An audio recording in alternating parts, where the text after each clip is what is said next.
भाई जो गुरु बचन पे डट गे रे कट गे फंद 84 के। भाई जो गुरु बचन पे डट गे रे कट गे फंद 84 के। कट गे फंद 84 के रे कट गे फंद 84 के। भाई जो गुरु बचन पे डट गे रे कट गे फंद 84 के।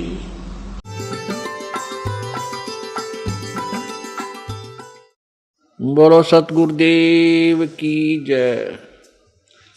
बंदी छोड़ कबीर परमेश्वर जी की जय। बंदी छोड़ गरीबदास जी महाराज जी की जय। स्वामी रामदेवानंद जी गुरु महाराज जी की जय।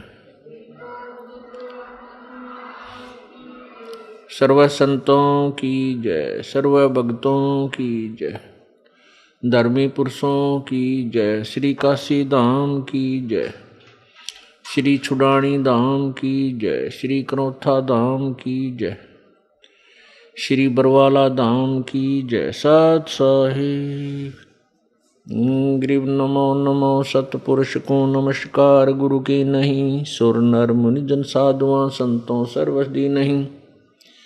सतगुरु साहेब संत सब डंडो तुम प्रणाम। आगे पीछे मध्य हुए तिनको जा कुर्बान। नराकार निर्विषम काल जाल वैभंजनम निर्लेपम निज निर्गुणम अकलनु बेशुंदनम।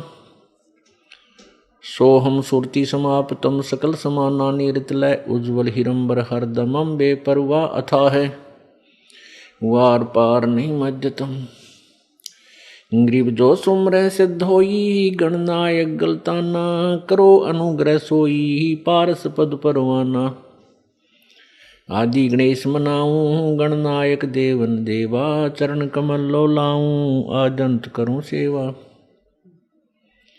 परम शक्ति संगीतम ऋषि दाता सोई। अवगत गुण अतीतम सत पुरुष निर्मोही। जगदम्बा जगदीशम मंगल रूप मुरारी। तन मन अर्पण शीशम भक्ति मुक्ति भंडारी। सुर नर मुनि जन ध्यावे ब्रह्मा विष्णु महेशा। शेष मुख गावे पूज्य आदि गणेशा। इंद्र कुबेर सरीखा वरुण धर्म राय जावे। समरस जीवन जी का मन इच्छा फल पावे। 33 कोटि अधारा जावे से 88। उतरे भव जल पारा कट है यम की फांसी। 33 कोटि अधारा जावे से 88। उतरे भव जल पारा कट है यम की फांसी। कर जोरूं विनती करूं धरूं चरण पर शीश। गुरु जी राम देवानंद जी महाराज ने दियो नाम बख्शीश।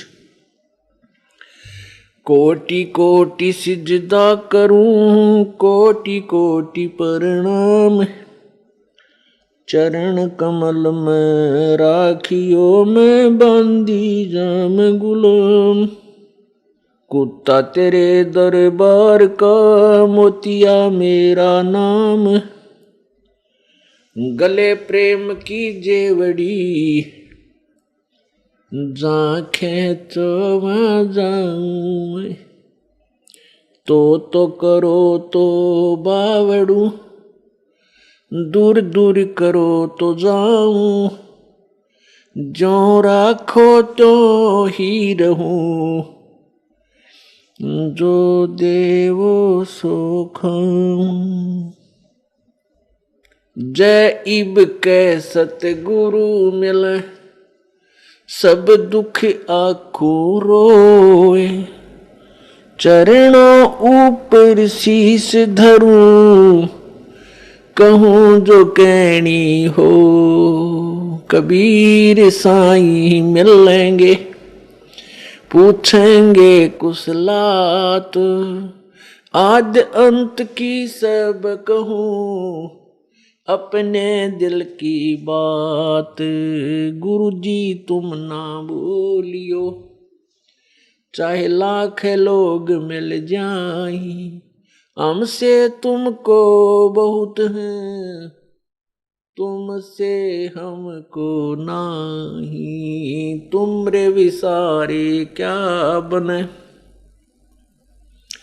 किसकी शरण में जाऊं, शिव बिरंच मुनि नारदा, तिनके हृदय न समान, अवगुण किए तो बहुत किए, करत न मानी हार, बावे बंदा बख्श दियो, बावे गर्दन उतारे, अवगुण मेरे बाप जी, बख्शो गरीब नवाज, जो मैं पूत कपूत हूँ, बोहर पिता को लाजे, मैं अपराधी जन्म का, नक्सिक भरे विकार, तुम दाता दुख भंजना, मेरी करो संवारे,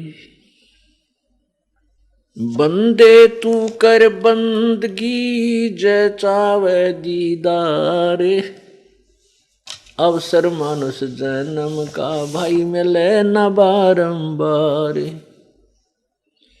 मानुष जन्म पाए कर, नहीं रटे हरि नाम, जैसे कुआ जल बिना,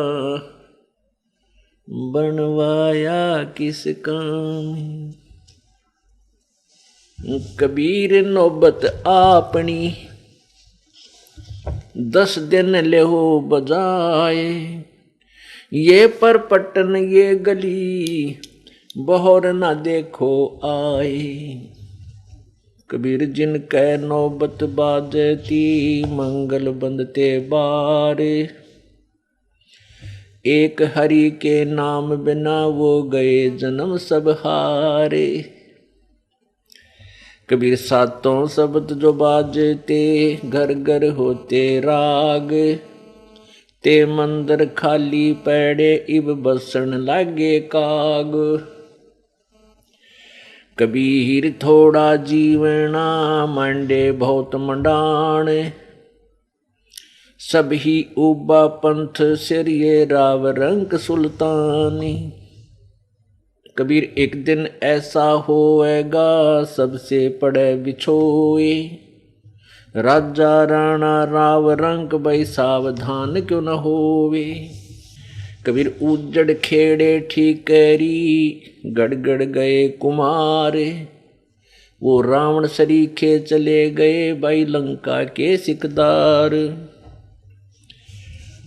कबीर ऊंचा दिसे धौल हरा, मांडी चीती पोल, एक हरि के नाम बिना, ये जम मारेगा रोल,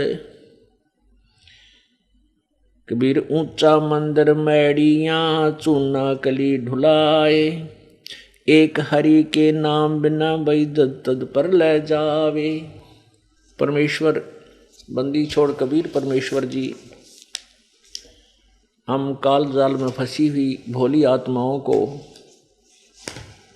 अपने सूक्ष्म वेद द्वारा, अपनी उस सच्चिदानंद घन ब्रह्म की वाणी द्वारा हमें सावधान कर रहे हैं, हमें यथार्थता की तरफ ले जाना चाहते हैं कि हे भोली आत्माओं, आप जिस लोक में रह रहे हो, ये तो तेरा लोक नहीं है, ये तेरा रहने का स्थान नहीं है, तेरा मूल ठिकाना नहीं है। जिस वस्तु को तुम अपनी मान बैठे हो, ये आपकी नहीं है। ये पूरी पृथ्वी ऐसी समझो जैसा एक रेस्टोरेंट होता है। आप यहाँ कुछ समय के लिए आए हो, आपको कोई मकान, घर, झोंपड़ी जो बनाया है, ये यहीं रह जाएगा जब तक आप यहाँ रहने का किराया भरकर आए हो भगवान के दरबार में। उतने समय तक आप यहाँ रह सकते हो। उसके बाद इस दिन भी आपका वो रेंट खत्म हो जाएगा। आपकी वो पुण्य कमाई आपका जो जीवन श्वास समाप्त हो जाएंगे, उसके बाद आप एक पल भी यहां नहीं रह सकोगे।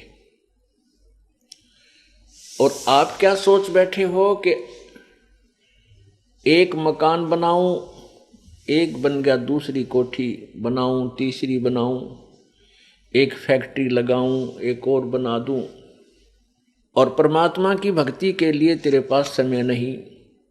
आप जिस उद्देश्य से मनुष्य जीवन प्राप्त करके आए थे, आपको जिस काम के लिए, जिस कार्य के लिए मनुष्य शरीर दिया था प्रभु ने, आप उसका लाभ नहीं उठा रहे हो। इसलिए परमात्मा रह रहकर भिन्न भिन्न प्रकार के वचन बोलकर हमें समझाना चाहते हैं। क्या बताते हैं? कबीरा नौबत आपैनी दिन दस लो बजाए, ये पुरपटन ये गली भाई बहर न देखो आए। अपनी अपनी जिसका भी जिसा संस्कार है, कोई गरीब है, अमीर है, राव है, रंक है, राजा है, चाहे कोई देव बना है, ये आपके पुण्य संस्कार हैं पिछले, जैसे जिसके जितने हैं। और ये 10 दिन का मेला है। इसमें अपना जो भी तेरा संस्कार है, इसको पूरा करके उसके पश्चात आप पुनः इसी मनुष्य शरीर में और उसी स्थान पर जहां तुम चाह रहे हो वहां नहीं आ पाओगे। अर्थात जिस वस्तु को तू अपनी मान बैठा है, ये बोले प्राणी या तेरी नहीं, ये माया करतारे की अपनी कह गंवारे, जमपुर धक्के खावेगा नाहक बह बेगार। या माया या सारी पृथ्वी, सारा सब कुछ वो परमात्मा की है, और तू इसको अपनी मान बैठा है। जमपुर, उस यम के लोक में तू जाएगा, वहां धक्के खावेगा और नाहक बह बेगार। व्यर्थ में तेरे ऊपर ये आपत्ति आ पड़ेगी, नरक भोगेगा। 84 लाख योनियों के प्राणियों में, शरीरों में कष्ट पे कष्ट उठाएगा। अब क्या बताते हैं कि आप तो एक गरीब व्यक्ति हो, छोटा मोटा कोई व्यवसाय भी है, ये भी इतना नहीं है। बड़े बड़े पूरी पृथ्वी के राजा भी सब संपत्ति और सारा जीवन में जो जोड़ा था वो यहीं छोड़कर चले गए। जिनके नौबत बाजेती और मंगल बनते बार, एक हरि के नाम बिना वो गए जन्म सब हार। पहले समय में राजा लोगों के द्वार के आसपास, किले के बाहर एक ऐसा स्थान बनाया जाता था, वहां हाथियों को बांध देते थे, 100, 200, 500 बाहर हाथी बंधे होते थे। उनसे राजा की शक्ति का प्रदर्शन होता था कि ये राजा कितना शक्तिशाली है, जो 500 हाथियों को रखे हुए है, 500 हाथियों को पाल रहा है। तो परमात्मा कहते हैं ये शोभा उस राजा ने जो बनाई थी, मैंगल बोलते हाथी को, बार माने अपने बारने आ गए द्वार पे।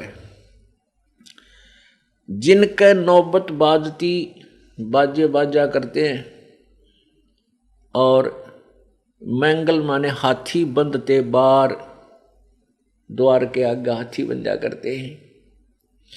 एक हरि के नाम बिना वो गए जन्म सब हारे।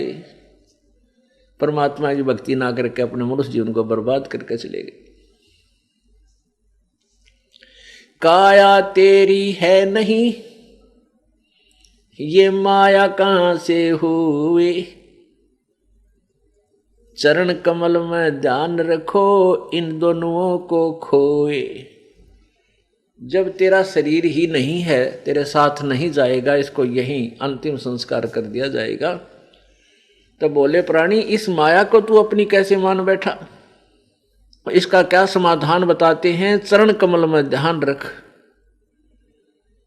इन दोनों ने खोए, यानी पर अपने गुरुदेव ने जो तुझे मार्ग बताया है आत्म कल्याण का, उसी के आदेशानुसार अपना जीवन निर्वाह कर, जीवन सफर पर चल, फिर तेरा छुटकारा निश्चित हो जाएगा। सातों शब्द जो बाजते घर घर होते राग, वो मंदिर खाली पड़े इब बसन लगे काग। उन राजाओं के महलों में जहां पर बड़े मनोरंजन के कार्य हुआ करते थे, और आज वो मंदिर वो महल खाली पड़े हैं, उनमें काग बोल रहे हैं। आपने देखा होगा जगह जगह गांव में, कुछ गांव में ऐसा है, कुछ नवाबों की पुरानी हवेलियां महल खंडर हुए पड़े हैं। लाल किला जिसको बनाने में पांडवों ने कितना मेहनत किया था, वो कहाँ गए पांडव, और वो किला यहीं पड़ा है। कबीरा थोड़ा जीवना ये मांडे बहुत मंडान, सभी उबा पंथ सरिये राव रंग सुल्तान। परमेश्वर कहते हैं कि जीवन तो तेरा सीमित है,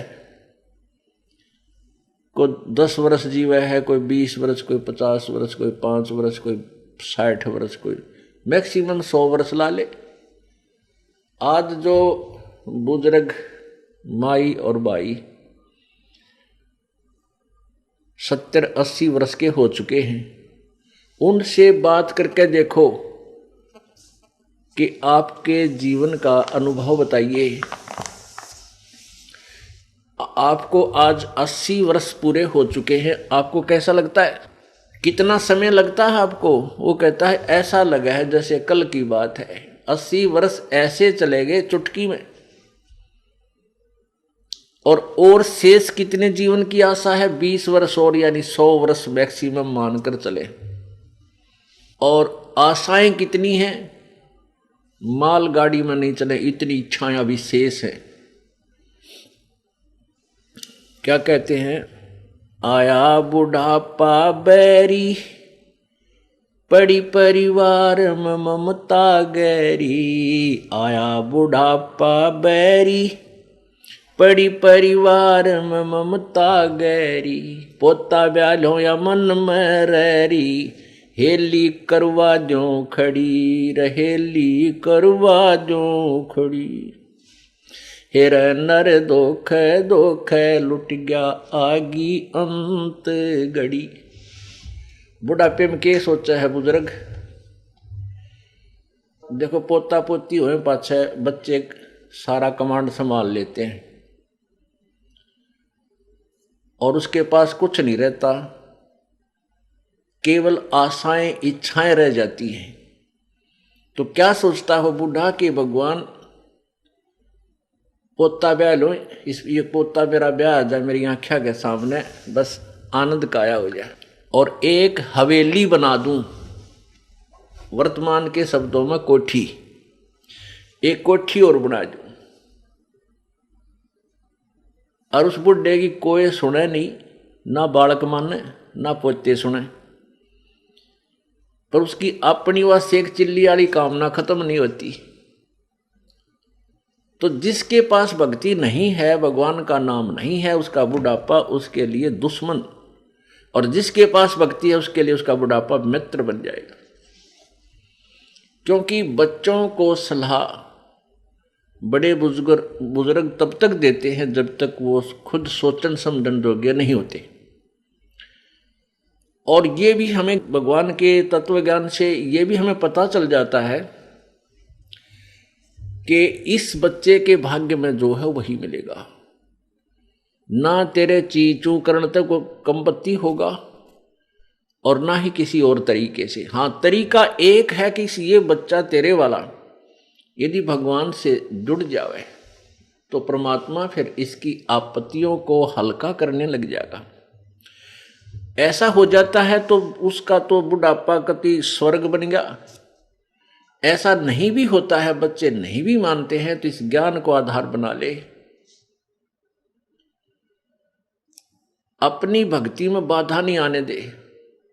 बच्चे युवा हो जाते हैं और बाल बच्चेदार हो जाते हैं तो वो बालक नहीं रहते, वो बहुत सोच समझ के कदम उठाते हैं। लेकिन बुजुर्ग ने सोचा है बूढ़ा कि ये नाश करेगा, बस ये यहाँ काम बिगाड़ेगा, मेरी मानता नहीं। अपने समय में जैसे बचपन था हमारे जब, उस समय कुछ और माहौल था, और तरह की व्यवसाय था। अब इस उम्र में हम 68-60 साल के हो गए, 58 वर्ष के, अब कितना परिवर्तन हो गया। अब हम बच्चों को उस अपने पुराने हिसाब से सेट करा तो कैसे होंगे? हमारी सोच तो 50 वर्ष पुरानी है। तो इस दृष्टिकोण से आधी लड़ाई हम आप बना ले बुढ़ले। तो इनको चाहिए, जिनको नाम ले लिया, अग बेटा भगवान ने याद रखो और नेक नीति तक काम करो, परमात्मा बरकत जरूर देता है आपके किए कर्म का। और कोई हानि भी होती है तो ज़्यादा होनी हो वह कम में टलेगी, ये नियम है ईश्वर का, और नहीं तो हानि नहीं होगी। तो इस तरह विचार करके अपनी भक्ति करता रहे। बच्चे कोई सलाह मांगे तो जिसी बुद्धि काम करे दे दे, बेटा मेरी तो इतनी बुद्धि काम करे है, और आप बुद्धिमान हो और भी किसी आपके साथी सहयोगी से सलाह करके इस काम को कर लीजिए। होना है फिर परमात्मा के अधीन, क्योंकि हम उस मालिक के कंट्रोल में हो गए। अब हमें आउट ऑफ लाइन नहीं जाने देगा परमात्मा। जब हम उसकी शरण में हैं, उसके उपदेश ले लिया है, उसके नियमों का पालन कर रहे हैं, तो वो परमेश्वर हमें बिल्कुल ठीक लाइन पर चलाएगा, बाहर नहीं जाने देगा। इसलिए बूढ़ा बुजुर्ग जो है अपने उस बुढ़ापे को फिर बहुत आसानी से पूरा कर जाएगा। नहीं तो ये शत्रु है, आया बुढ़ापा बैरी, जितना वृद्ध होता जाएगा, क्योंकि 2 बेटे 2 बेटी, फिर उनका 2-2 3-3 संतान है। अब पोते के गड़बड़ होगी तो बूढ़ा दुखी, पोती का होगी तो बूढ़ा दुखी, बेटी का होगी तो बुढ़िया दुखी हैं। तो कितनी कहाँ तक की आपत्तियां आने के लिए रास्ते खुल गए। और भगवान की भक्ति में जुट जा खूब डट के, और फिर ये भी होगा कि राम नाम पर जुट गए तो निश्चिंत हो गए। जो नाम पर नहीं लगे हैं तो संतोष हो जाएगा, भाई अपना कर्म मिलेगा बच्चे को, थोड़ा दुख होगा घना नहीं होगा। तो इस प्रकार हम अपने इस जीवन को सफल करेंगे। तो यहाँ क्या बताना चाहते हैं कि कबीर परमेश्वर जी कहते हैं, कबीर जीना थोड़ा, जीवन तो थोड़ा और बांडे बहुत मंडाण, पता नहीं कितनी इच्छाएं पाड़ ली। और सब ही उबा पंथ सरिये राव रंक सुल्तान, कहते सब मुसाफिर हैं, ये चाहे राजा है, चाहे गरीब है, चाहे अमीर है, सभी ने यहाँ से चलना है। ये चलो चलो हो रही है भाई, ये सभी कूच करते जा रहे हैं। जिसका जहाँ भी रेलवे स्टेशन आ जाता वहीं उतर जाता वो। एक दिन ऐसा होवेगा सबसे पड़े बिछो, एक दिन ऐसा आएगा कि तू अपने परिवार से बिछुड़ जाएगा, इनके साथ नहीं रह पाएगा। इससे भी अपना हिसाब लगा ले, ये तेरा नहीं है। लेकिन इसका अर्थ ये नहीं है कि इनसे कोई नफरत करे। हम एक ट्रेन में बैठे हैं, एक बोगी में न्यारे न्यारे, प्रत्येक कंपार्टमेंट में। तो वो हमारे साथ बैठे हुए जो यात्री हैं, उन यात्रियों से हमारा कैसा व्यवहार होता है? अच्छा व्यवहार होता है, बात भी करते हैं, चर्चा भी चलते हैं, कोई मदद होती है वो भी हम करते हैं। कोई बुजुर्ग बीमार है उसके लिए गाड़ी रोकी है, कोई जूस ला देते हैं, कोई फल मंगाता फल ला कर देते हैं, प्यार से रखते। और अपना अपना स्टेशन आता है, उतर के चले जाते हैं। बस इतना ही उनके साथ हमारा लगाव होता, उसके आगे नहीं होता। ऐसे ही हमें ये समझना चाहिए, जीवन रूपी गाड़ी में हम एक परिवार रूपी कंपार्टमेंट में बैठे हैं, तो हमारा फर्ज बड़ा है जब तक हमारा स्टेशन ना आता ना उतरे, इतने प्रत्येक की मदद करें जो जिसके योग्य है, जिसकी आवश्यकता है, और प्यार से रहे, बिल्कुल कोई झगड़ा नहीं, अपना एडजस्टमेंट करके चले। तो एक जीवन रूपी गाड़ी के इस कंपार्टमेंट में बैठे हैं तो ये सफ़र अच्छी तरह तय हो जाएगा। और उस कंपार्टमेंट में बैठे आपस में झगड़ा करें, लड़ पड़े तो 2 घंटे मुश्किल हो जा पार, उस सफ़र के जीवन दूभर हो जा। तो इसको हमने इस तरह सोच के अपने इस जीवन रूपी सफर को सुखमय बनाना है। कबीर एक दिन ऐसा होवेगा सबसे पड़े बिछो, राजा राणा राव रंग सावधान क्यों ना हो। उजड़ खेड़े ठीकरी ये घड़गड़ गए कुमार, वो रावण सरीखे चले गए भाई लंका के सरदार। आप देखते हो कहीं कहीं पर गांव के गांव पुराने समय के हिसाब से वो उजड़ हो गए, वो गिर गए, नष्ट हो गए, और वहाँ ऊंचे ऊंचे टीले बन गए हैं और उनमें टूटे फूटे जो है ना पुराने मिट्टी के बर्तनों के वो ठीकरी पड़ी है, टुकड़े पड़े। तो परमात्मा याद दिलाते हैं वो भी तुम्हारे तरह इन कोठी बनाए बैठे थे यहाँ पर, और आज उनका क्या हाल हो रहा है, वो मकान ना वो सब कुछ नष्ट हो गया। तो ये तो अस्थाई सटे है आपका, यहाँ पर टेम्परेरी सटे है, अस्थाई आपका जो है ना पड़ाव है। और हमने अपने निज घर की तरफ प्रस्थान किया हुआ है। किन्होंने?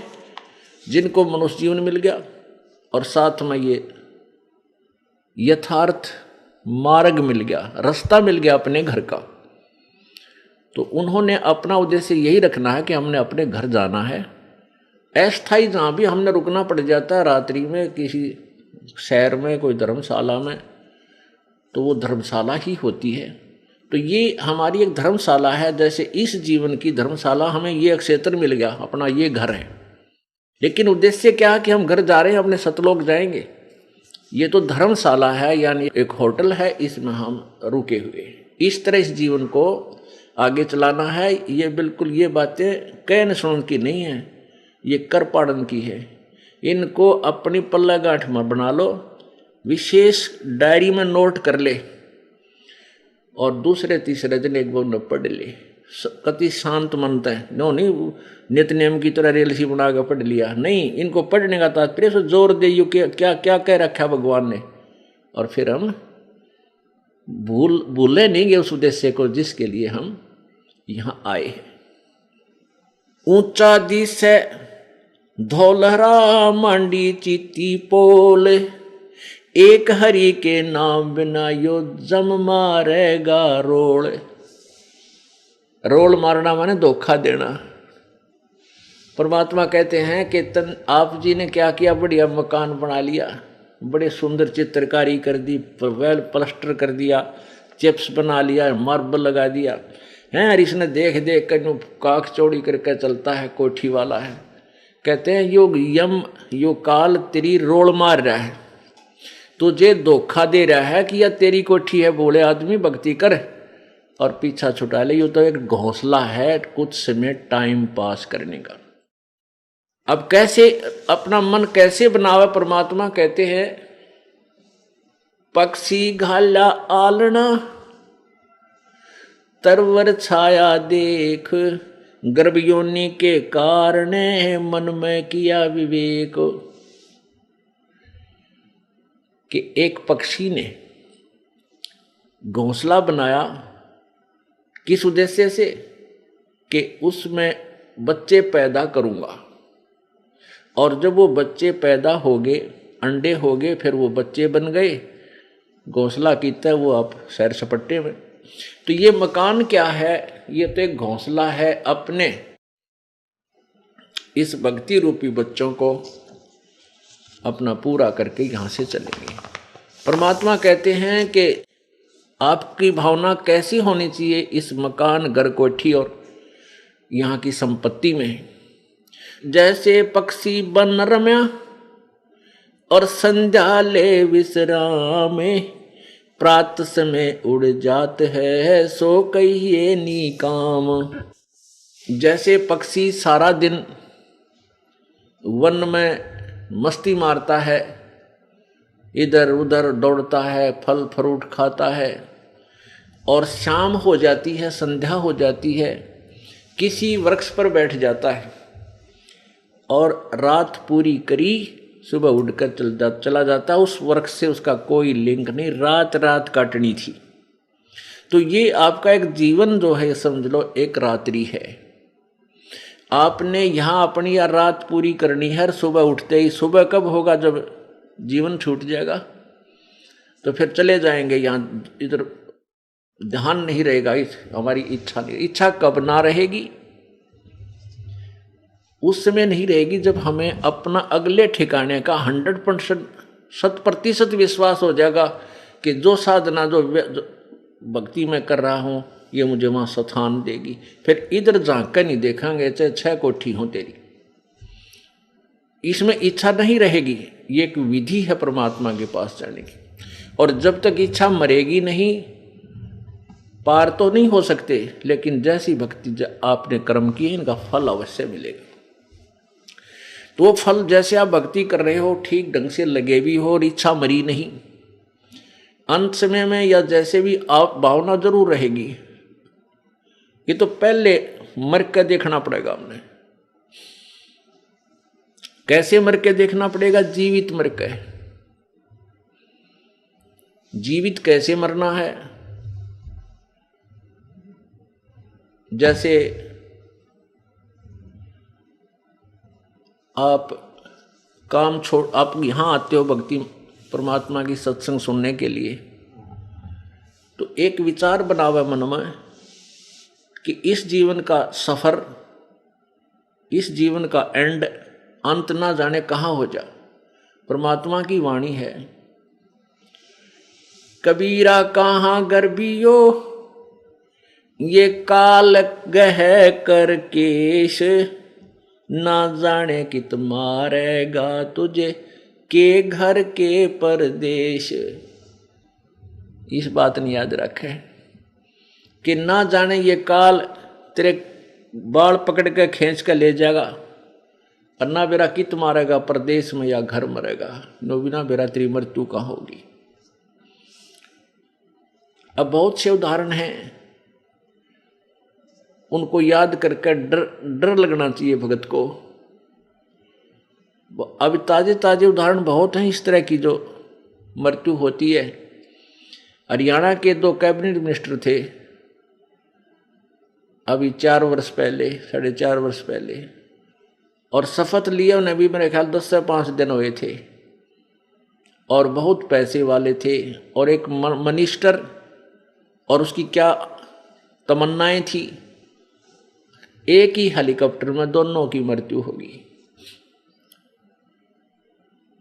अब आगे क्या हुआ वो तो प्रभु जाने।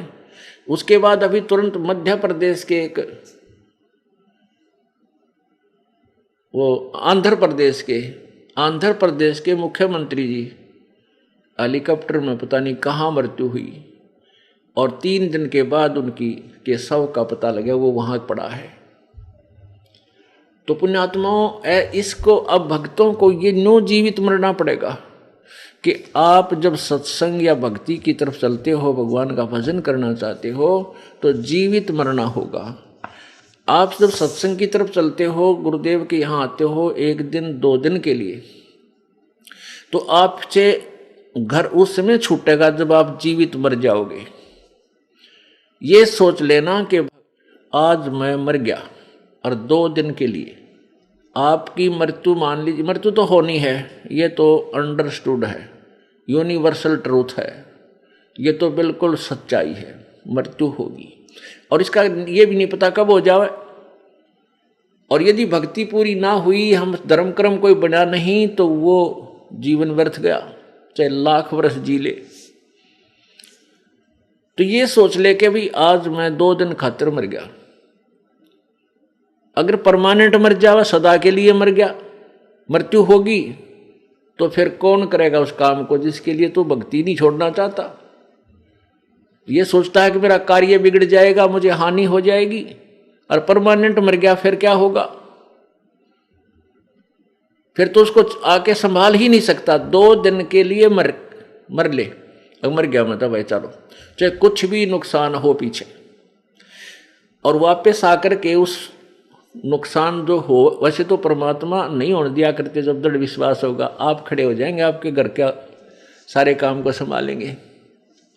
परंतु आप ये सोच कर चलो कि आज मेरी मृत्यु होगी, 2 दिन मर गया, मैं 3 दिन के लिए मर गया, तो वापस आकर कम से कम उस बिगड़े हुए ने फिर ठीक तो कर लेंगे, और फिर साथ भगवान की पावर होगी, भगवान की शक्ति हमारे साथ होगी, तो वो और शीघ्र ठीक होगा। आपको मान ले 10,000 का नुकसान हो गया, और जब भगवान पर विश्वास है और भक्ति मार्ग पर आप दृढ़ हो, आपके मन मानो 50,000 का लाभ कर दिया भगवान। तो इसीलिए तो परमात्मा तलाश करते हैं। और जब परमात्मा हमारे कैसा घसियारा हो तो फिर उसने क्यों तलाश करें, क्या हो सकता है फिर उसके पीछे दौड़ धूप करने की। इसलिए ढूंढते हैं कि हम उसके लिए नहीं, अपने कल्याणार्थ। कितना दयालु है भगवान, कल्याण हम अपना करावे, वो हमारे घर के बच्चों की रखवाली वो आप करे, कितना दयालु है। हम घर पर बैठे रहें और सारा नुकसान हो जाए, जब के कर ले। जींद में एक पूरा परिवार गर्मियां के दिन में ऊपर सोवा छत पर, नीचे ताला तोड़ के 5 लाख का सामान निकाल ले गए, बर्तन भी उठा ले गए, सुबह रोटी पाउंड आटा भी कौन पाया। बताओ, तो सारा परिवार वहां था और खूब रखवाले थे, ईब कर ले के करेगा। तो पुण्यात्माओं, इन पॉइंटों को अपने पल्ला गांठ ला लिया करें। जब ये भक्ति होगी ना, बालका का खेल नहीं है ये। और परमात्मा कहते समझा है तो सिर धर पाऊं और बहर नहीं रे ऐसा दाव। जब तेरे आगे समझ में कि तो काम करे, पीछा छूटेगा। इस जन्म में कर ले चाहे किसी और जन्म में कर लिए, कभी मनुष्य जीवन मिला, ये तो आपने करना पड़ेगा, या ट्रेनिंग यो कोर्स पूरा करना पड़ेगा, और फिर सदा के लिए सुखी होंगे। अपना एक सतलोक स्थान है, वो शाश्वतम स्थानम। गीता जी अध्याय नंबर 18 के श्लोक नंबर 62 में गीता ज्ञानदाता कहता है कि अर्जुन, तू सर्व भाव से उस परमेश्वर की शरण में जा, उसकी कृपा से ही तू परम शांति और शाश्वतम स्थानम यानी उस सनातन परम धाम को प्राप्त हो जाएगा। गीता जी अध्याय नंबर 15 के श्लोक 4 में कहा कि जब तुझे तत्व ज्ञान मिल जावे, उस तत्व ज्ञान रूपी शस्त्र के द्वारा इस अज्ञान रूप अंधकार को काट के अच्छी तरह इस ज्ञान को समझकर उसके पश्चात उस परम पद परमेश्वर की, उस परमेश्वर के उस परम पद की खोज करनी चाहिए, जहां जाने के बाद ये साधक फिर लौट कर संसार में कभी नहीं आते, और जिस परमेश्वर ने सारे ब्रह्मांडों की रचना की है। और गीता ज्ञानदाता कहता है कि मैं भी उसी की शरण हूं, वो वही पूजा के योग्य है। और अपने विषय में गीता ज्ञानदाता 4 अध्याय के 5वें श्लोक में कहता है कि अर्जुन, तेरे और मेरे बहुत जन्म हो चुके हैं, तू नहीं जानता, मैं जानता हूं। गीता अध्याय नंबर 2 के श्लोक 12 में कहा कि अर्जुन, ये मत समझ कि ये राजा लोग तू और हम अभी वर्तमान में हैं, अब हम पहले भी जो जन्मे थे और आगे भी होंगे।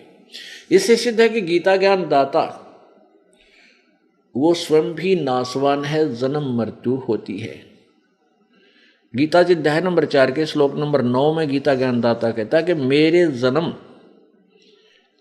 और कर्म दिव्य हैं, अलौकिक हैं। जन्म तो होता है लेकिन वो कुछ अलौकिक है। और गीता जी अध्याय नंबर 10 के श्लोक नंबर 2 में गीता ज्ञानदाता ब्रह्म अर्थात काल बोल रहा है श्री कृष्ण जी के शरीर में। वो कहता है कि मेरे जन्म को, मेरी उत्पत्ति को ना ऋषि जन जानते, ना ये देवता जानते, ना ये सिद्ध जानते, क्योंकि ये सब मेरे से ही उत्पन्न हुए। अब विशेषद हो गया कि गीता ज्ञानदाता का जन्म तो हुआ है, लेकिन ये ब्रह्मा विष्णु महेश आदि देवता और ऋषि नहीं जानते, क्योंकि इसकी संतान है। अब पिता की उत्पत्ति को संतान नहीं बता सकता, दादाजी बतावे, उसकी डेट ऑफ बर्थ भी बता देगा। ऐसे ही पूर्ण परमेश्वर परम अक्षर ब्रह्म कबीर भगवान ने आकर के इस काल भगवान की ब्रह्म की उत्पत्ति, इसका डेट ऑफ बर्थ भी बता रखा है हमारे को। तो कहने का भाव ये है कि उस परमात्मा की भक्ति से हम सतलोक जाएंगे। वहां जाने के बाद फिर हमारा कभी जन्म मृत्यु नहीं होगा, वहां परम शांति, वहां कोई दुख नहीं। यहां से तो हमारी टिकट कटेगी, ये तो फाइनल है। इसलिए हमने मरना तो है, लेकिन मरने के बाद कहां जाना है ये इच्छा प्रबल हो जानी चाहिए। अब वो उमंग, वो हिलोर उठे अंदर से। जैसे कबीर परमेश्वर जी की कृपा से आदरणीय गरीबदास साहिब जी उस सतलोक को आंखां देख कर आए थे, और उसके बाद उनको इतनी उमंग भर गई थी उस स्थान को देखकर कि वाह वाह अमरपुर जाऊंगा, वाह वाह अमरपुर जाऊंगा। जैसे बालक के चाचा डाक रहे, वाह मामा का जाऊंगा, मामा का जाऊंगा, नानक का जाऊंगा। तो ऐसी उमंग भर जानी चाहिए हमारे अंदर के सचमुच वहां इतना सुख होगा। अब जैसे पुण्यात्माओं, जब आप भक्ति कर रहे हो, पुण्यदान कर रहे हो, तो मृत्यु होगी, धोखा सा ना लगे। मृत्यु तो होगी, जबरदस्ती होगी, ना चाहोगे तो भी होगी। लेकिन उस समय ये बात याद आ जाएगी कि खाली ना चले, कुछ तो बना भगवान। जैसे बच्चा विद्यार्थी सारा वर्ष पढ़ता है, तैयारी करता है, एग्जाम आ जाते हैं तो घना ना डरता हो। और जिसने किताब बैठा गया ना देखी मस्ती मारता इंडिया, वो तो कांपन लग जाए, कुछ ना लिखा हुआ याद होगा वो भी भूल जाता है। तो ऐसे हम अब भक्ति आप जी कर रहे हो, ये व्यर्थ नहीं जाएगी, नहीं तो फिर भगवान के सारे शास्त्र फेल हो जाएंगे। लेकिन यदि आप मर्यादा में रहते हुए सद्भक्ति करते रहोगे तो ये फल आपको मिलेगा जो परमात्मा ने बता रखा है, इसको कोई टाल नहीं सकता। इस तरह अपने दृढ़ विश्वास करके इस मार्ग पर लगना है। संसार कुछ भी कहे, वो तो जनता बोली, उसको पता नहीं, ज्ञान नहीं, वो तो आपके विषय में कुछ भी बोल सकते हैं। ना उनका दुख माने और ना उनका कहने तक अपने मार्ग से विचलित हो। इतनी बात याद अवश्य रखें और कोशिश हो कि उनको भी इस मार्ग पर लाने की चेष्टा करो। वो भी आप ही के भाई बहन, सतलोक से आए हुए एक ही पिता की संतान है। हमारा कोई शत्रु नहीं है, कोई भी शत्रु नहीं है। और कोई भी आपके साथ कोई 19-21 कर रहा है तो वो काल करवा रहा है आपको अशांत करने के लिए। तो ठीक है, अपना बचाव अवश्य करे, किसी तरीके से वो अपना बचाव करे और भक्ति करता रहे। उसको शत्रु वाले दृष्टिकोण से ना देख करके एक पागल कुत्ता समझ ले। अगर पागल कुत्ते से कैसे बचा जाता है वो सारे तरीके अपनाए रखे, बस इतनी सी बात। अब क्या बताते हैं, ऊंचा दिसे धौलरा ये मांडी चीती पोले, एक हरि के नाम बिना यो जम मारेगा रोल। यो काल रोल मार रहा तुम्हारी, तुमने बहका रहा है, मूर्ख बना रहा है, तुम्हारे साथ धोखा कर रहा है। ये बढ़िया बढ़िया कोठी तेरी, ये बेटी तेरी या कार तेरी, नहीं, तेरा तो अपना शरीर भी नहीं है। हाँ ठीक है, जिन बच्चों का आपके साथ संयोग है, इनको एक धनी के बच्चे जानकर, एक मालिक के बच्चे जानकर इनकी परवरिश कर, इनकी सेवा कर, जो तेरे योग्य है, जो तुझे सौंपी गई है। वो किस दृष्टिकोण से करे बच्चे अपने बच्चों का पालन? जैसे एक नौकरानी, इस दास ने देखा जब ये नाम उपदेश मिला, ये ज्ञान प्रभु का मिला, उसके बाद आंखें चार हो जाती है इंसान के। तो हर एक प्रक्रिया देखा करता था कि जहाँ हमारा ऑफिस था उससे एक कोठी छोड़कर दूसरी में एक बहुत बड़ा अच्छा सेठ रहता था, कोई फैक्ट्री का मालिक। उसकी एक लड़की थी 7-8 वर्ष की, और उस बच्ची का जो स्कूल था वहाँ से ज़्यादा यानी 5-10 किले दूर होगा, 2000 फुट की दूरी पे। तो एक नौकरानी रखी हुई थी स्पेशल उसी लड़की के लिए। वो उसको खाना बनाती थी, उसकी इच्छा अनुसार जो भी वो चाहती थी वो खिलाती पिलाती थी, नहवाती धोवाती थी, और उसको कपड़े पहनाकर स्कूल की ड्रेस, और उसको वहाँ छोड़ कर आती थी और छुट्टी होते ही लेकर आती थी। गर्मियों के दिनों में वो क्या करती थी, वो नौकरानी एक छोटी सी छतरी लेकर के उस बेटी पर, उस बच्ची पर तो छाया रखती थी और स्वयं धूप में चलती थी, क्योंकि उसके मालिक की बेटी है वो। और जब उसको वो नौकरी से निकाल दिया, उसने मुड़ के भी ना देखा उस बेटी की तरफ, क्योंकि वो उसकी नहीं थी, लेकिन उसकी ड्यूटी थी, उसमें वो पंचुअल थी, कहीं मालिक नाराज ना हो जाए। तो ये जो बच्चे बेटा बेटी आपके संस्कारवश आपके पास आए हैं, तो आपने इनको मालिक के दिए हुए, मालिक के बच्चे, और आप उनको उस परमेश्वर का नौकर जानकर सेवा करके देखो इनकी। तो फिर आपकी ठीक है, थोड़ा बहुत लगाव बच्चे में बन जाता है, लेकिन वो 2 दिन पीछा पर खत्म हो जाता है। जिसको ये हरदम यादगी कि तेरे नहीं है, अभी तो हम अपने मानते हैं इनको, और यहां बिगाड़ होता है। ये सोच ले ये अपने हैं ही नहीं। एक लेवा एक देवा दूतम, कोई किसी का पिता न पूतम, ऋण संबंध जुड़ा एक ठाठा, अंश में सब 12 बाटा। बहुत से प्रमाण परमात्मा ने बहुत से ऐसे उदाहरण दिए हैं, एग्जाम्पल दिए हैं, जिससे हम अपना दिल रोक सकते हैं, डांट सकते हैं और परमात्मा के चरणों में दृढ़ हो सकते हैं। उनको अपनाना चाहिए। ये फार्मूले होते हैं जिनसे ये प्रॉब्लम हल होया करते। इन प्रॉब्लम्स को सोल्व करने के ये तरीके हैं, और ऐसे ही होंगे, और किसी तरीके से ये हल हो ही नहीं सकता। जो परमेश्वर ने आकर के स्वयं उसकी जो है ना समाधान बताए हैं, हमने उन्हीं का पालन, उन्हीं का प्रयोग करना पड़ेगा, तब हम इस एग्जाम में सफल होंगे। काचना व मैडिया चूना माटी लाए, और मी चुनेगी पापनी ही दौड़ के लेगी आए। क्या बताते हैं परमात्मा कि कहा चुनाव है मैडियाँ, मैडी बड़ी बड़ी कोठियाँ, और कहते हैं चूना माटी लाए। पहले चूने को, आजकल तो सीमेंटेड बहुत अच्छी मानी जाती है, उसमें चूना, जो चूना प्रयोग करता था वो बहुत बड़ा सेठ होता था, नहीं तो मिट्टी की चढ़ाई करते थे, मिट्टी कच्ची ईंटों से अपने मकान बनाया करते थे गांव वाले।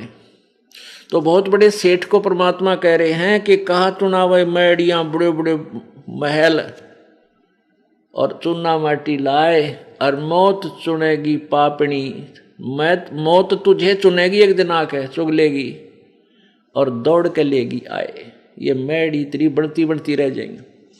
रोहतक के अंदर एक बहुत बड़ा सेठ था, उसने एक मार्केट बनानी चाहिए। मार्केट उसका अपना पुराना सा कुछ स्थान था, उसको फोड़ फाड़ के एक मार्केट बनानी शुरू की। जैसे वहाँ काफ़ी मार्केट बन जाती, ऊपर नीचे उसमें दुकानें निकालने लगा। और उसकी कितनी तमन्नाएं थी,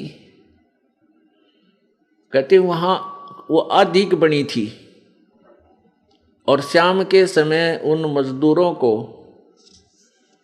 उनकी मजदूरी का हिसाब करके, और स्वयं वह टूटी चाल रही थी, गर्मियाँ के दिन थे, उसके नीचे बैठकर नहाने लग गया। अब स्नान करते करते हार्ट अटैक हो गया और वहीं पर नहीं हो गया। तो परमात्मा कहते हैं अरे तेरा गजब हुई। ठीक है, वो तो दिन आना था, पर जो कुछ और भी करने के लिए संदेश दिया मालिक ने 100 बार, वो क्यों नहीं किया? अब वो ना वह कोई वो कोई और प्रयोग करेगा, उसका तो काम नहीं आई। ठीक है, भक्ति भी करता रहता और वो जो भी काम था उसको भी साथ लगा रहता, दोनों काम करता। वो कब करता? जो पूर्ण संत की, देखो अधूरे संत, नकली संतों से भी लाभ नहीं होता, और गलत साधना से भी जीव सफल नहीं हो सकता, जीवन सफल नहीं हो सकता, ना भक्ति सफल हो सकती। तो पुण्यात्माओं, भक्ति मार्ग के अंदर वर्तमान में पूरा विश्व बिल्कुल बालक जैसा है, चाहे वो संत कलाम हैं, चाहे मैं ऋषि की पदवी पा रहे हैं बोली आत्माओं में, और चाहे वो मंडलेश्वर कहलाते हैं, जगत गुरु की पदवी आप पर लिखवा रहे हैं। किसी को भी ABC कह भी नहीं पता भक्ति मार्ग का। इस बात को सुनकर प्रत्येक आदमी जो प्रथम बार सुनता है इस दास के इन वचनों को, वो मन में बहुत से दोष पैदा कर लेता है। वो सोचता है कि ये अपने आप को पता नहीं क्या समझता है, बड़ा अभिमानी है, अपने आप को रामपाल पता नहीं क्या बनाए बैठा है। नहीं, इस दास का ना तो यो कोई खानदानी प्रोफेशन था, अगवई हमारे दादे परदादे इसे काम पर लग रहे थे, नहीं, एक किसान परिवार में जन्म था इस दास का, और 2 रोटी परमात्मा ने बढ़िया दे रखी थी, जूनियर इंजीनियर की नौकरी थी। परमात्मा ने ना जाने किस प्रकार अनहोनी की है, या इस दास को वो खजाना दे दिया जिसकी पूरे विश्व को आवश्यकता है। और इसके अतिरिक्त कोई अल्टरनेट नहीं जीव सुखी हो जाए या वो कोई धनवान हो सके, कोई तरीका नहीं। हाँ, बेईमाना, चोरी, ठगी ये तरीके समाज ने अपना लिए हैं धनी होने के, लेकिन इनसे कभी धनी नहीं हो सकता, ना शांति हो सकती। तो उस शांति को प्राप्त करने के लिए जैसा कि प्रसंग चल रहा था कि न तो गीता ज्ञानदाता स्थायी है, न उसकी जीवन मृत्यु समाप्त हुई है, और न ब्रह्मा विष्णु महेश और अन्य देवता, क्योंकि ये उसी के अंतर्गत हैं, उनको भी नहीं ज्ञान है यथार्थ भक्ति मार्ग का, इसलिए वो भी शाश्वत स्थान को प्राप्त नहीं कर सकते। और इस दास को ज्ञान हुआ उस परम अक्षर ब्रह्म का, पूर्ण परमात्मा की भक्ति का। इस दास के बताए हुए मार्ग से वो परमात्मा प्राप्ति हो सकती है, और कोई तरीका नहीं इस विश्व में नहीं है। इसको चाहे अभिमान सोच लो या कति यथार्थ और सच्चाई जान लेना। हाँ, ये कुछ दिन के बाद आप फिर बाद में पश्चाताप किया करोगे कि सचमुच वो सत्य कहा करते थे। अब एक थोड़ी सी झलक आपको दिखाएंगे कि ब्रह्मा विष्णु महेश और देवताओं को कितना ज्ञान था, ऋषि और महर्षि को कितना ज्ञान था, और उनको उनका ज्ञान ऐसा है तो उनको समाधान, वो शाश्वत स्थान उनको मिला कैसे होगा, नहीं मिला होगा, इसलिए वो काल के जाल में रहे हैं और हैं। उसके लिए आपको एक छोटा सा प्रमाण देते हैं, श्री देवी भागवत महापुराण क्लियर कर देगी। पुण्यात्माओं, प्रत्येक बार प्रत्येक सत्संग में 10, 20, 50, 100 भक्त ऐसे होते हैं जो प्रथम या दूसरी या तीसरी या चौथी बार आए हैं, और उनको ये प्रकरण रह कर सुना जाना अति आवश्यक है कि ताकि उनको ये कंसेप्ट क्लियर हो जा कि वे ब्रह्मा विष्णु महेश को ज्ञान नहीं था। हाँ, बिल्कुल नहीं था। भक्ति मार्ग का उनको कोई ज्ञान नहीं है, था कि है भी नहीं अभी तक। अब उनका ब्रह्मा विष्णु महेश जी की हमने कहाँ से महिमाएं सुनी? पुराणों से, और उन्हीं पुराणों से ही किसी ने हमें सुना के मैं पुराणों से बता रहा हूँ। अजरो अमर हैं, सर्वेश्वर हैं, महेश्वर हैं, मृत्युंजय हैं, कोई माता पिता नहीं ब्रह्मा विष्णु महेश जी की। और आज उन्हीं पुराणों में हम आंखों पढ़ रहे हैं, उनमें लिखा है कि ये तो नासवान है, इनके माता पिता हैं, इनकी जन्म मृत्यु होती है, और इनको भक्ति मार्ग का कोई ज्ञान नहीं था। ऋषि में ऋषियों और इन जगत गुरुओं को कहाँ से होगा जो उन्हीं की पूजा कर रहे हैं? ये अंडरस्टूड है, अपने आप समझा जा सकता है। उसके लिए देखिएगा श्रीमद् देवी भागवत। पहले तो ये देखिए कि ब्रह्मा विष्णु महेश अजर अमर हैं या नासवान हैं, ये दिखाते हैं श्रीमद् देवी भागवत। ये देखिएगा श्रीमद् देवी भागवत,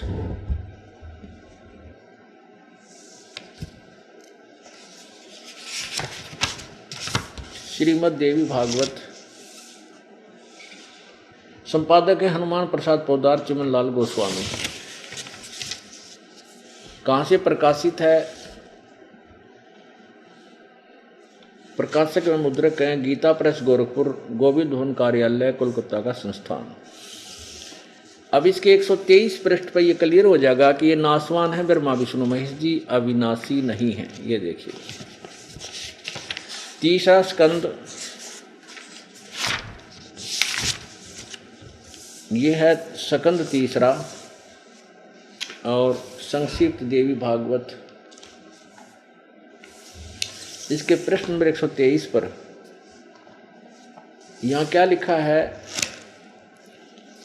तुम शुद्ध स्वरूपा हो, तुम शुद्ध स्वरूपा हो, यह संसार तुम ही से उद्भासित हो रहा है।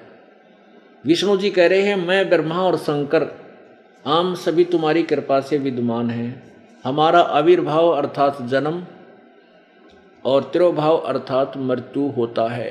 हमारा तो जन्म और मृत्यु हुआ करता है, केवल तुम ही नित्य हो, जगत जननी हो, प्रकृति और सनातनी देवी हो। भगवान शंकर बोले, देवी यदि महाभाग विष्णु तुम्ही से प्रकट हुए हैं तो उनके बाद उत्पन्न होने वाले ब्रह्मा भी तुम्हारे बालक हुए। फिर मैं तमोगुणी लीला करने वाला शंकर क्या तुम्हारी संतान नहीं हुआ? अर्थात मुझे भी उत्पन्न करने वाली तुम ही हो। देवी संपूर्ण संसार की सृष्टि करने में तुम बड़ी चतुर हो। इस संसार की सृष्टि, स्थिति और संहार में तुम्हारे गुण सदा समर्थ हैं।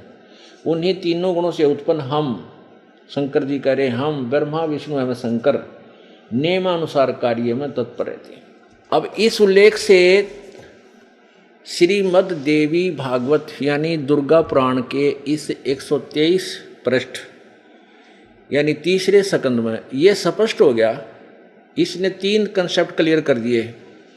एक तो श्री ब्रह्मा विष्णु महेश जी की जन्म मृत्यु होती है, ये अविनाशी नहीं है। दूसरा ये हो गया कि रजगुण ब्रह्मा है, सतगुण विष्णु, तमगुण शिव जी। ये एक ये रजगुण है, ये गुण युक्त है। रजगुण ब्रह्मा, सतगुण विष्णु, तमगुण शिव जी, और ये दुर्गा से उत्पन्न हुए, दुर्गा के बेटे हैं। अब जो प्रसंग था कि ब्रह्मा विष्णु महेश जी को आध्यात्मिक ज्ञान नहीं था, यानी तत्व ज्ञान नहीं था, वेद ज्ञान नहीं था,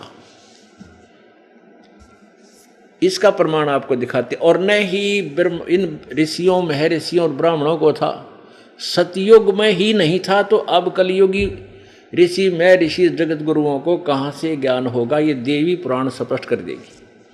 ये देखिएगा श्री देवी पुराण, ये वही श्रीमद् देवी भागवत है, यानी दुर्गा पुराण, गीता प्रेस गोरखपुर से प्रकाशित है। इसके वही हनुमान प्रसाद पोदार और चिमनलाल गोस्वामी ये इनके संपादक हैं। ये वही गीता प्रेस गोरखपुर से प्रकाशित है। प्रकाशक एवं मुद्रक हैं गीता प्रेस गोरखपुर, गोविंद भवन कार्यालय कोलकाता का संस्थान। अब इसके 28 पृष्ठ पर हम देखते हैं ब्रह्मा विष्णु नारद और व्यास जी, इन सब के ज्ञान का इनको कितना ज्ञान था ये स्पष्ट हो जाएगा। ये देखिएगा, यह है प्रथम स्कंद, पहला स्कंद और प्रश्न नंबर 28 यहां देखिएगा।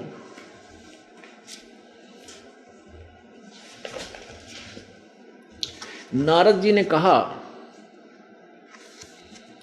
महाभाग व्यास जी, तुम इस विषय में जो पूछ रहे हो, ठीक यही प्रश्न मेरे पिताजी ने भगवान श्री हरि से किया था, यानी विष्णु जी से। देवाधिदेव भगवान जगत के स्वामी हैं, लक्ष्मी जी उनकी सेवा में उपस्थित रहती हैं, दिव्य कौस्तुमणि उनकी शोभा बढ़ाती है, वे शंख चक्र गदा लिए रहते हैं, पीताम्बर धारण करते हैं, 4 भुजाएं हैं, वक्ष स्थल पर श्रीवत्स का चिन्ह चमकता रहता है, वे चराचर जगत के आश्रय दाता हैं। जो श्रीमद् देवी भागवत है, यानी दुर्गा पुराण, गीता प्रेस गोरखपुर से प्रकाशित है। इसके वही हनुमान प्रसाद पोदार और चिमनलाल गोस्वामी ये इनके संपादक हैं। ये वही गीता प्रेस गोरखपुर से प्रकाशित है। प्रकाशक एवं मुद्रक हैं गीता प्रेस गोरखपुर, गोविंद भवन कार्यालय कोलकाता का संस्थान। अब इसके 28 पृष्ठ पर हम देखते हैं ब्रह्मा विष्णु नारद और व्यास जी, इन सब के ज्ञान का इनको कितना ज्ञान था ये स्पष्ट हो जाएगा। ये देखिएगा, यह है प्रथम स्कंद, पहला स्कंद और प्रश्न नंबर 28 यहां देखिएगा।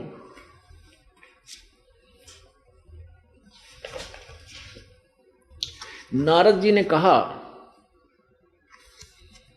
महाभाग व्यास जी, तुम इस विषय में जो पूछ रहे हो, ठीक यही प्रश्न मेरे पिताजी ने भगवान श्री हरि से किया था, यानी विष्णु जी से।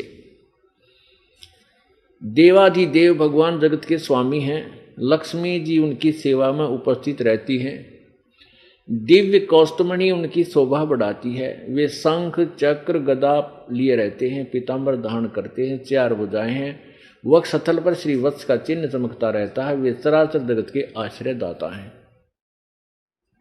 जगत गुरु एवं देवताओं के भी देवता हैं। ऐसे जगत प्रभु भगवान श्री हरि महान तप कर रहे थे, उनकी समाधि लगी थी। यह देखकर मेरे पिता ब्रह्मा जी को बड़ा आश्चर्य हुआ।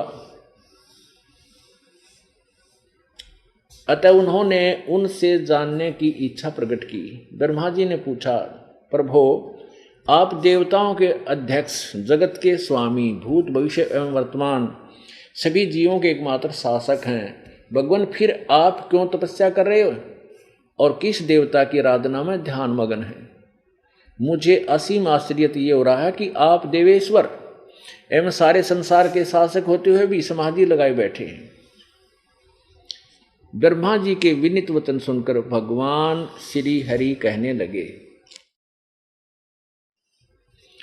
ब्राह्मण सावधान होकर सुनो, मैं अपने मन के विचार व्यक्त करता हूँ। देवता, दानव और मानव सब यही जानते हैं कि तुम सृष्टि करते हो, मैं पालन करता हूँ, संकर संहार क्या करते हैं। किंतु फिर भी वेद के पारगामी पुरुष अपनी युक्ति से यह सिद्ध करते हैं कि रचने, पालने और संहार करने की यह योग्यता जो हमें मिली है, इसकी अधिष्ठात्री शक्ति देवी है, यानी दुर्गा है। यहां देखिएगा आगे, ब्रह्मा जी, हम सभी उसी शक्ति के सहारे ही अपने कार्य में सदा सफल होते आए हैं। सुवर्त, प्रत्यक्ष और प्रोक्ष दोनों ही उदाहरण मैं तुम्हारे सामने रखता हूं। सुनो, यह निश्चित है कि उस शक्ति के अधीन होकर ही मैं शेष नाग की सैया पर सोता और सृष्टि करने का अवसर आने पर जाग जाता हूँ। मैं सदा तप करने में लगा रहता हूँ और उस शक्ति के शासन से कभी मुक्त नहीं रह सकता। कभी अवसर मिला तो लक्ष्मी के साथ सुख पूर्वक समय बिताने का सौभाग्य प्राप्त होता है। मैं कभी तो दानों के साथ युद्ध करता हूँ। अखिल जगत को भय पहुँचाने वाले दैत्यों के विकराल शरीरों को शांत करना मेरा परम कर्तव्य हो जाता है। अब देखो 29 पे पढ़ रहे हैं हम, ये 29 पे विष्णु जी कह रहे कि मुझे सब प्रकार से शक्ति के, दुर्गा के अधीन होकर रहना पड़ता है। उन्हीं भगवती शक्ति का अर्थात दुर्गा का मैं निरंतर ध्यान किया करता हूँ। ब्रह्मा जी, मेरी जानकारी में इन भगवती शक्ति से बढ़कर दूसरे कोई देवता यानी कोई भगवान नहीं है। अब श्री विष्णु जी ने तो फाइनल कर दिया कि शक्ति दुर्गा तो ऊपर, ना कोई भगवान ना कोई देवता, मैं इससे की पूजा करता हूँ, इसी का ध्यान करता हूँ। अब दुर्गा क्या बताती है कि ब्रह्म की पूजा फाइनल है, उसी की पूजा करो और सब बातें छोड़ दो। तो विष्णु जी को ज्ञान कहाँ हुआ? अब देखिएगा इसी देवी भागवत के 562 पृष्ठ पे, ये देखिएगा, ये है 7वां स्कंद और प्रश्न नंबर 562 और इसमें यहां से पढ़ेंगे, देवी के द्वारा हिमालय को ज्ञानोपदेश और ब्रह्म स्वरूप का वर्णन। हिमालय को दुर्गा ने ज्ञान बताया और ब्रह्म के विषय में जानकारी दी, इसका ये अर्थ है। श्री देवी कहने लगी, पर्वतराज, उस ब्रह्म का क्या स्वरूप है यह बतलाया जाता है। ये तो ऊपर अपने विषय में बता, उस ब्रह्म का क्या स्वरूप है यह बतलाया जाता है, जो प्रकाश रूप सबके अत्यंत समीप में सचित हृदय रूप गुहा में सचित होने के कारण गुहाचर नाम से प्रसिद्ध और महान पद अर्थात परम प्राप्य है। वह समस्त प्रजा के ज्ञान से परे है, अर्थात किसी की बुद्धि में आने वाला नहीं है।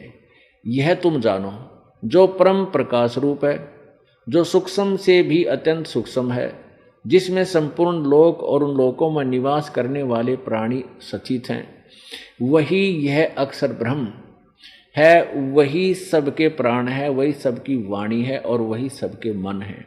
वह यह परम सत्य और अमृत अविनाशी तत्व है।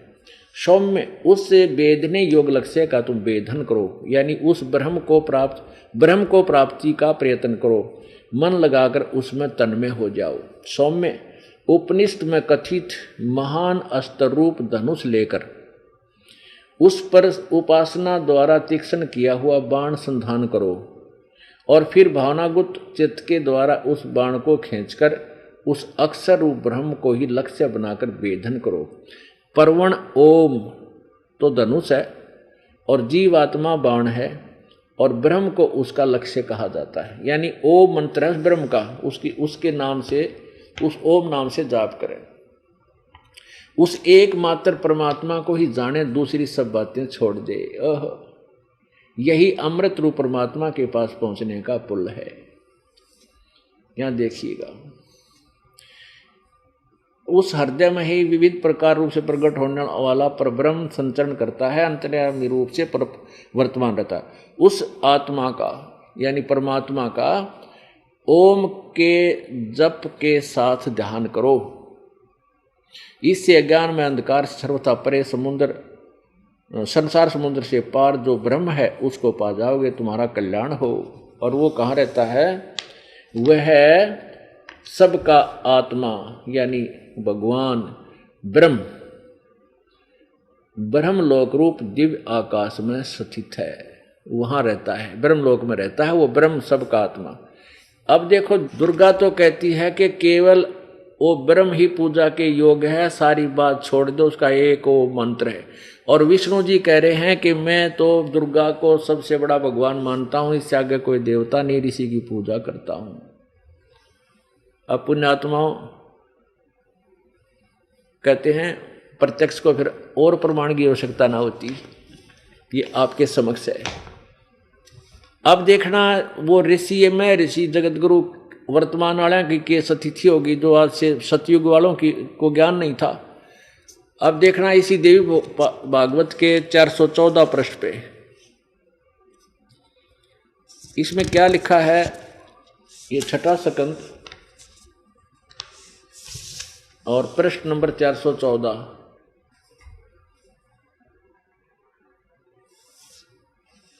जन्मजय ने पूछा, महाभाग किस युग में कैसा धर्म का स्वरूप है? इस संपूर्ण विषय को विशेष रूप से बताने की कृपा कीजिए। व्यास जी बोले, राजन, यह निश्चय है कि सतयुग में ब्राह्मण वेद के पूर्ण विद्वान थे। उनके द्वारा निरंतर भगवती जगदम्बिका की आराधना होती थी और भगवती का दर्शन करने के लिए उनका मन सदा ललायित रहता था। अरे तेरा गजब हो। अब ये कहते हैं सतयुग के ब्राह्मण यानी ऋषि महर्षि वेद के पूर्ण विद्वान थे और दुर्गा तो ऊपर कोई दुर्गा की भक्ति करते थे, वो उनका भगवान था। अभी आपने पढ़ लिया 562 और 63 पृष्ठ पर दुर्गा कहती है कि उस ब्रह्म की भक्ति करो और ओम जिसका नाम है और सब बातें छोड़ दो, वो ब्रह्मलोक में रहता ऊपर। अपने आत्माओं, परमात्मा परमेश्वर कबीर भगवान की वाणी है, सुर नर मुनि जन 33 करोड़ी, ये बंदे सभी निरंजन डोरी। इस काल की डोर का बंद रहे 33 करोड़ देवता, 88,000 सारे ब्रह्मा विष्णु महेश तक। ये चतुर्भुजी भगवान कहावें, अरहट डोर बंधे सब आवे। इनकी भी जन्म मृत्यु होती है ब्रह्मा विष्णु महेश की। चतुर्भुजी भगवान कहलाते हैं, जो ये भी जन्म और मृत्यु वाले रहट के कुएं में ही गिरे हुए हैं। ये तो सूक्ष्म वेद जो सच्चिदानंद घन की वाणी और साथ में इनको समर्थन दे रहे हैं हमारे ये वो सदग्रंथ, वो शास्त्र जिनको हम एथेंटिक यानी सच्चे शास्त्र मानते हैं, वो भी उसी बात का समर्थन कर रहे हैं।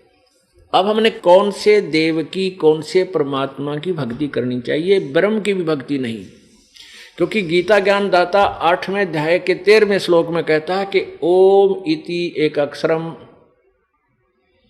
ब्रह्म व्यवहारन माम अनुसमरण, यह प्रयाति तजन देहम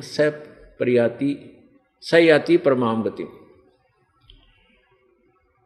गीता ज्ञान दाता कहता है कि माम ब्रह्म, मुझ ब्रह्म का एक ओम अक्षर है, और जो इसकी साधना करता हुआ शरीर त्याग कर जाता है वो मेरे सतर की यानी परम गति को प्राप्त होता है। मेरे सतर की, मेरे वाली भक्ति का वो लाभ उठाता है। और उसी के संदर्भ में गीता ज्ञान दाता ने 7वें अध्याय के 29वें श्लोक में कहा कि अर्जुन, जो उस तत्ब्रह्म को जान लेता है और पूरे अध्यात्म ज्ञान से परिचित हो जाता है और सब कर्मों से परिचित हो जाता है, तो वो व्यक्ति फिर जन्म मरण, जरा और मरण, बुढ़ापे और मृत्यु से छूटने की ही प्रयत्न करता है, कोशिश करता है। 7वें अध्याय में 30 श्लोक हैं, 29वें में ऐसे कहा है और 30वें में अधिभूत, अधियज्ञ, अधितम के बारे में पूछा है। तो अब 8वें अध्याय के प्रथम श्लोक में अर्जुन ने प्रश्न किया कि परमात्मा, हे भगवान, फिर कौन है वो तत्ब्रह्म जिसके विषय में आपने 7वें अध्याय के 29वें श्लोक में कहा है वो उस तत्ब्रह्म को, उस भगवान को जान लेता है जो, तो वो कौन है तत्ब्रह्म? तो गीता ज्ञानदाता ने 8वें अध्याय के और 3रे श्लोक में कहा है कि वह परम अक्षर ब्रह्म है। वो परम अक्षर ब्रह्म है। 3 भगवान है, 3 प्रभु, 3, एक तो क्षर ब्रह्म, क्षर पुरुष, क्षर पुरुष कहो, अक्षर ब्रह्म कहो, ये ब्रह्म है, ज्योति निरंजन काल है। और दूसरा अक्षर ब्रह्म, ये परब्रह्म बोला जाता है जो 7 शंख ब्रह्मांड का स्वामी है। और ये सरब्रह्म जो आपको बताया है ब्रह्म, ये केवल 21 ब्रह्मांड का मालिक है। और 3रे नंबर का परम अक्षर ब्रह्म है, वो ओवरऑल कंट्रोलर है, कुल का मालिक है। गीता जी अध्याय नंबर 15 के श्लोक नंबर 1 से लेकर 4 में पूरा एक संसार रूपी वृक्ष का वर्णन किया है। और उसके विषय में बताया कि जो संत इस उल्टे लटके हुए संसार रूपी वृक्ष को भिन्न भिन्न विभागों सहित बता देगा, स वेदवित, वो वेद का जानने वाला है, वह वेद के तात्पर्य को समझता है, वो तत्वदर्शी संत है। तो उसके विषय में कबीर परमेश्वर जी स्वयं आए थे। वो तत्वदर्शी संत की एक भूमिका करने के लिए, इस अज्ञान को हटाने के लिए परमेश्वर ने स्वयं ही आना पड़ता है। परमेश्वर को स्वयं ही आना पड़ता है, क्योंकि काल ने अज्ञान से पूर्ण रूप से सर्वमानव की बुद्धि को छाया हुआ होता है, ज्ञान से ढका होता है। तो उस परमेश्वर ने आके बताया है कि अक्षर पुरुष एक पेड़ है, निरंजन वा की डार, तीनों देवा शाखा है, ये पात रूप संसार। अब इसमें अक्षर पुरुष, अक्षर पुरुष ये परब्रह्म है। वृक्ष का तना जानो, जैसे वृक्ष जमीन से बाहर दिखाई देता है, तो जो बाहर दिखाई देता है उसी को हम वृक्ष बोलते हैं, पेड़। तो तना कौन है? ये तो समझो अक्षर पुरुष, अक्षर ब्रह्म। और फिर आगे जो डार निकलती है मोटी, उसको समझो सर ब्रह्म, अर्थात ये क्षर पुरुष। उसके उस टहनी के ऊपर 3 शाखाएं हैं, उनको जानो कि ब्रह्म, रजगुण ब्रह्मा, सतगुण विष्णु, तमगुण शिव, ये तीनों देवा शाखा हैं। और पात रूप संसार, ये देखिएगा, ये एक उल्टा लटका हुआ संसार रूपी वृक्ष का एक चित्र देखो। ऊपर को जड़, नीचे को शाखा वाला उल्टा लटका संसार रूपी वृक्ष। अब हम यहां देखेंगे इतना, ये एक पेड़ होता है जो जमीन से बाहर दिखाई देता है। ये तो परमात्मा ने बताया, ये तो समझो अक्षर ब्रह्म यानी परब्रह्म भी कहते हैं। और ये है सरब्रह्म, डार इसकी। और ये तीनों देवा शाखा हैं, रजगुण ब्रह्मा जी, सतगुण विष्णु, तमगुण शिव जी, तीनों देवा शाखा हैं। और हम यहाँ पात रूप संसार।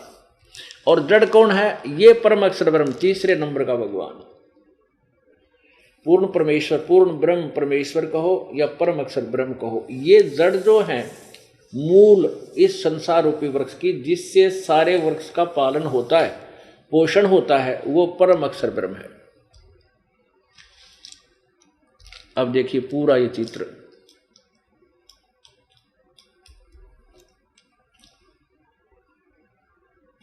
ये है पूरा संसार रूपी वृक्ष। और जो संत इसके विभाग सहित बता देगा, वह सवेदवित 15वें अध्याय के प्रथम श्लोक में तत्वदर्शी संत की पहचान बताई है, जो 4थे अध्याय के 34वें श्लोक में जिस तत्वदर्शी संत के विषय में जानकारी दी गई है। तो अब ये स्पष्ट है कि ये परम अक्षर ब्रह्म बताया। गीता ज्ञान दाता कहता है वो तो परम अक्षर ब्रह्म है,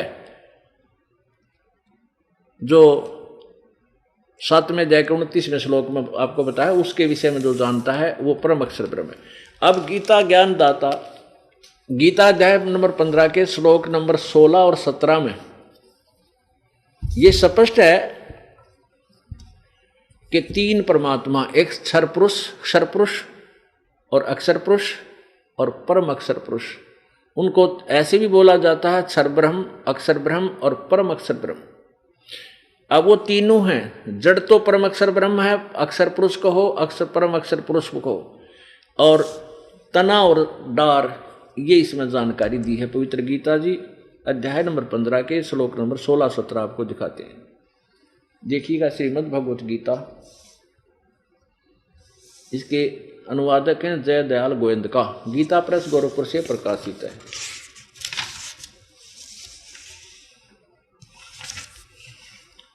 प्रकाशक में मुद्रक हैं गीता प्रेस गोरखपुर, गोविंद भवन कार्यालय कोलकाता का संस्थान। इसके 15वें अध्याय के श्लोक नंबर 16 और 17 में ये देखिएगा, अध्याय 15 का श्लोक नंबर 16। इसमें क्या लिखा है कि द्वौ इमौ पुरुषव लोके छर्च अक्षर एवं एवच सर सर्वाणी भुक्तानी कटुष्ट अक्षर उच्यते। द्वौ इमौ पुरुषव लोके, इसको कैसे अनुवाद किया जाता है? इमौ माने इस, लोके माने लोक में, द्वौ माने दो, पुरुषव माने भगवान हैं, दो प्रकार के, दो प्रभु हैं, दो ब्रह्म हैं, एक क्षर पुरुष यानी क्षर ब्रह्म और एक अक्षर पुरुष यानी अक्षर ब्रह्म।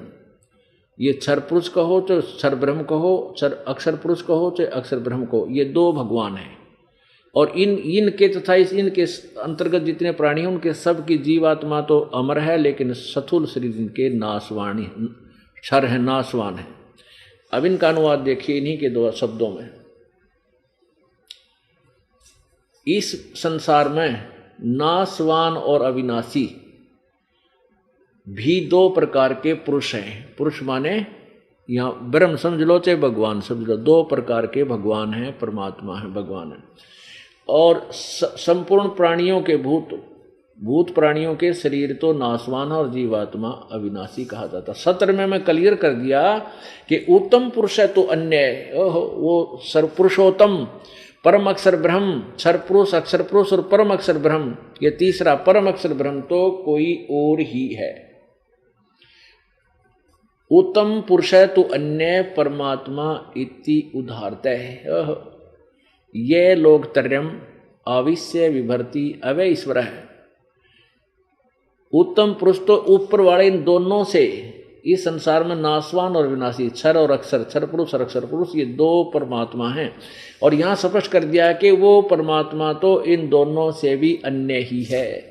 उत्तम पुरुष तो अन्य ही है, ऊपर वर्णित दोनों से न्यारा है, जो तीनों लोकों में प्रवेश करके सबका धारण पोषण करता है, अविनाशी परमेश्वर परमात्मा कहा जाता है।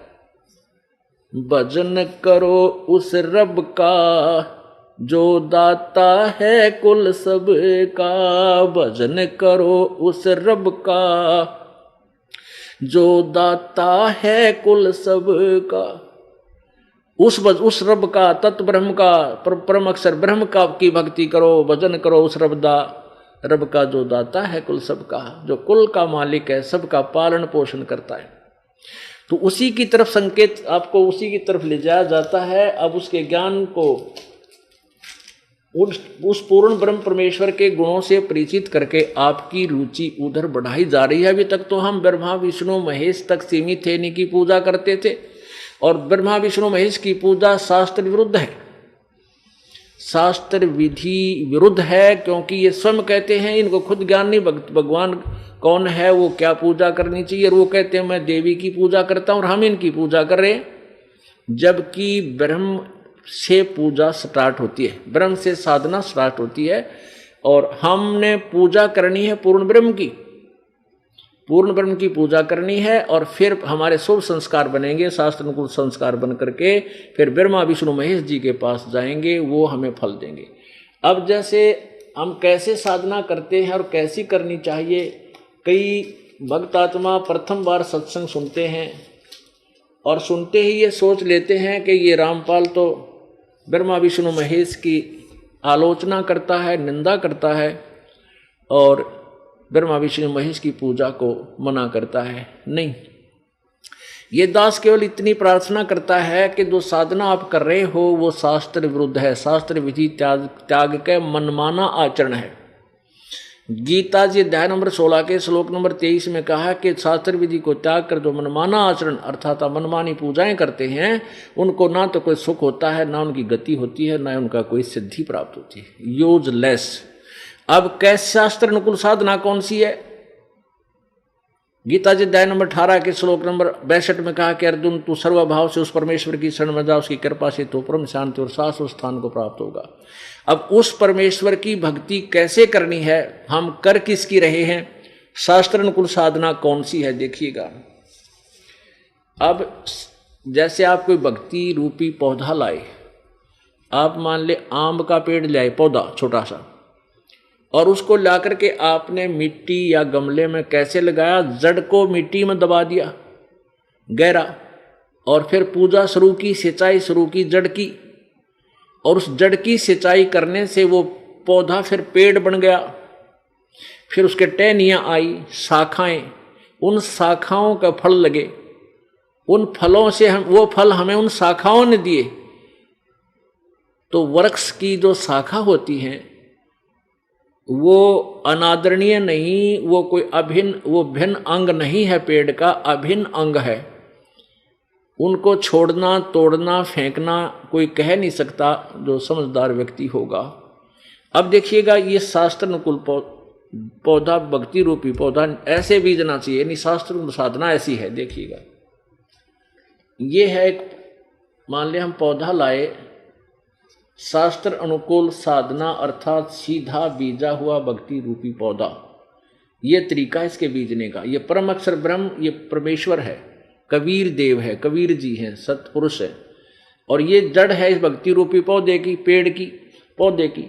अब यहां इस पौधे की हमने जड़ की सिंचाई की, यानी इस मूल परमात्मा की हमने भक्ति प्रारंभ की।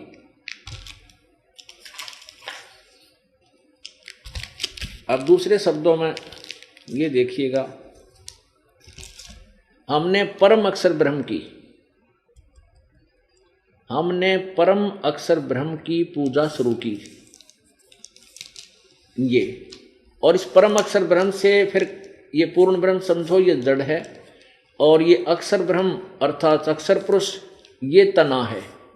इस जड़ से खुराक, फिर ये जो सिंचाई, ये पूजा, इस पूजा की फल कहाँ, यहाँ से शुरू हुआ और यहाँ गया तना में, फिर ये है डार, मोटी डार, इसको अक्षर ब्रह्म कहो या अक्षर पुरुष कहो, ये निकाल, और इसके ये तीन पुत्र हैं, रजगुण ब्रह्मा, सतगुण विष्णु, तमगुण शिवजी रूपी शाखा हैं। अब ये यहाँ सिंचाई, ये सारी खुराक जड़ से चली, और इन तीनों शाखाओं को फल लगे, यानी बड़ा हुआ पेड़, और फिर फल लगेंगे इन ब्रह्मा विष्णु महेश रूपी शाखाओं को, ये हमें फल देंगे उस समय जब हम इस पूर्ण ब्रह्म की पूजा करेंगे, इसकी सिंचाई करेंगे। शास्त्र कुल साधना है, इसकी भक्ति करने से हमारे शुभ संस्कार बनेंगे, और इस शुभ संस्कार फिर हमारे यहाँ आ जाएंगे ब्रह्मा विष्णु महेश के पास, ये बिना मांगे देंगे आपको, ये टहनी अपने आप लदपद हो जाएंगी। और आप क्या कर रहे हो, आप जी ऐसी पूजा कर रहे हो। आप जी ने क्या कर रखा है, इस भक्ति रूपी पौधे को उल्टा बीज रखा है। आपने क्या किया है, ब्रह्मा विष्णु महेश रूपी शाखाओं को तो जमीन में गाड़ दिया, मिट्टी में, और इनकी पूजा शुरू कर दी, और इस जड़ को छोड़ दिया जिसकी पूजा। ये शास्त्र विरुद्ध साधना है, ये शास्त्र विधि त्याग का ये मनमाना आचरण है जो आपको कोई लाभ नहीं दे सकता। ये साधना आप जी कर रहे हैं, ये समझ लीजिए। आपने रजगुण ब्रह्मा सतगुण विष्णु रूपी शाखाओं को तो इनकी तो पूजा शुरू कर दी, और ये जड़ छोड़ दी। आपने करना कैसे चाहिए था, आप जी ने ऐसे करना चाहिए था, ऐसे करना चाहिए था। अब ये दास क्या कहता है कि ये जो पूजा आप करें ब्रह्मा विष्णु महेश की, शास्त्र विधि त्याग कर मनमानी पूजाएं हैं, ये भक्ति रूपी पौधे को आप व्यर्थ कर रहे हो। आप केवल सीधा कर लीजिए, ऐसे कर लो बस, नथिंग एल्स।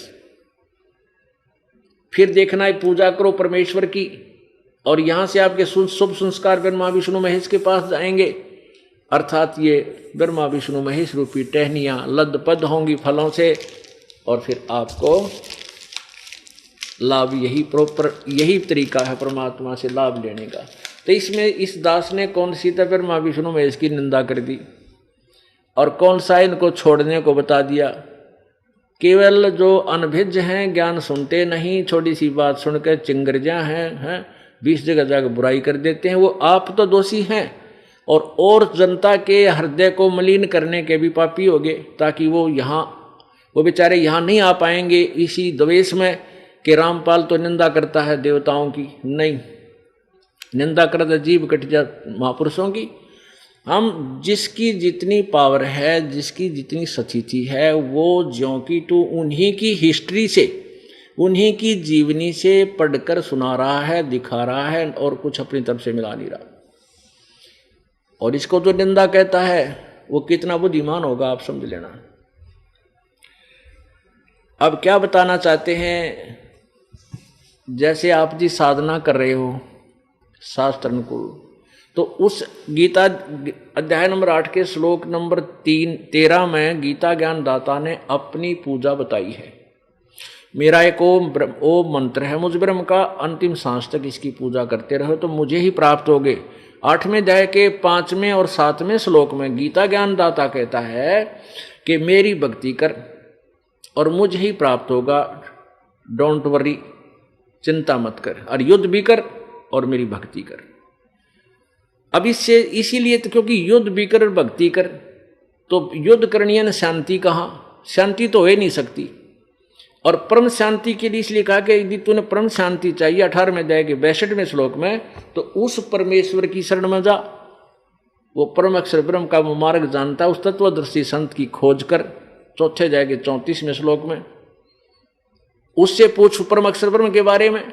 और गीता जी अध्याय नंबर 8 के ही श्लोक नंबर 8, 9, 10 में उस परम अक्षर ब्रह्म की भक्ति के लिए संकेत किया है, स्पष्ट लिखा है कि जो उसकी भक्ति करता है उसके पास चला जाता है, लेकिन जाता है भक्ति की बल से, भक्ति योग के बल से, यानी भक्ति की साधना की शक्ति से, उस कमाई से उसके पास चला जाता है। और मेरी पूजा करने वाला मेरे पास आ जाता है। ब्रह्म कहता है उस परमात्मा की साधना कैसे करनी है। 17वें अध्याय के 23वें श्लोक में गीता जी में कि उस परमात्मा के पाने का ओम तत्सत इति निर्देश है ब्रह्मण त्रिविध समर्थ है। उस परमात्मा का 3 प्रकार, ओम तत्सत ये मंत्र है, इस तरह पाए। और ओम मंत्र ब्रह्म का, ओम तो ब्रह्म ने अपना बताई रखा है, तो तत् ये परब्रह्म का, अक्षर ब्रह्म का, क्षर ब्रह्म जिसको ब्रह्म बोलते हैं, सर ब्रह्म को, क्षर पुरुष का। और तत् सत वो सांकेतिक है, ये तत् नहीं, एक और शब्द, ये सांकेतिक शब्द है, ये दास बताएगा। और सत ये परम अक्षर ब्रह्म का, वो भी ये दास बताएगा। तो ये जैसे ओम और साथ में तत्, वो सांकेतिक शब्द मिलाया जाएगा, ये सतनाम कहलाता है। इसको श्वास उश्वास से 2 प्रकार से साधना होती है। और जो पूर्ण परमात्मा का मंत्र आपको बाद में दिया जाएगा, जब आपकी परिपक्व हो जाएगी कमाई, तो तब ये 3 मंत्र का जाप बन जाएगा और 3 ही विधि से इसका स्मरण होगा।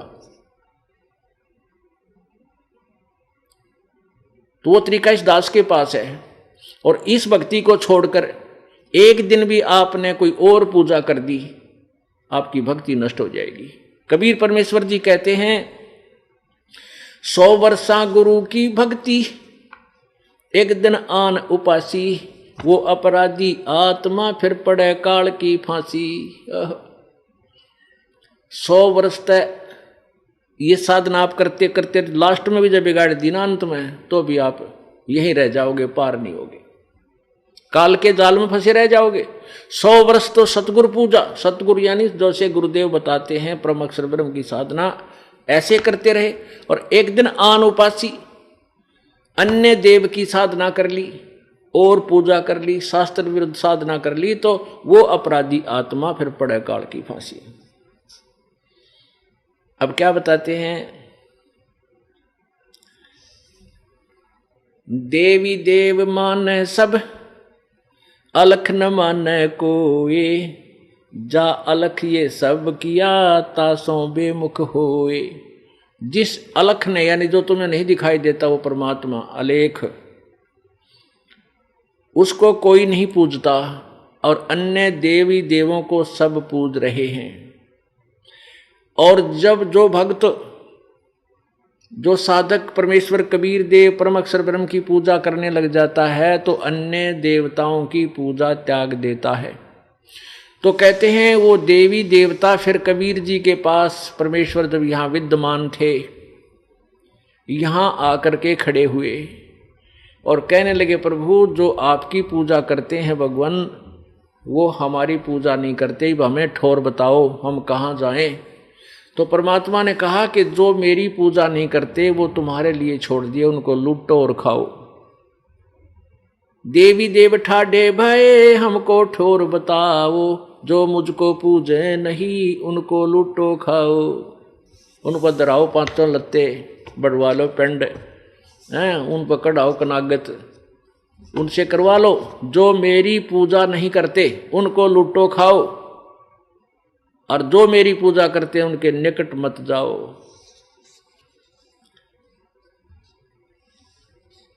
माई मसाणी सेड शीतला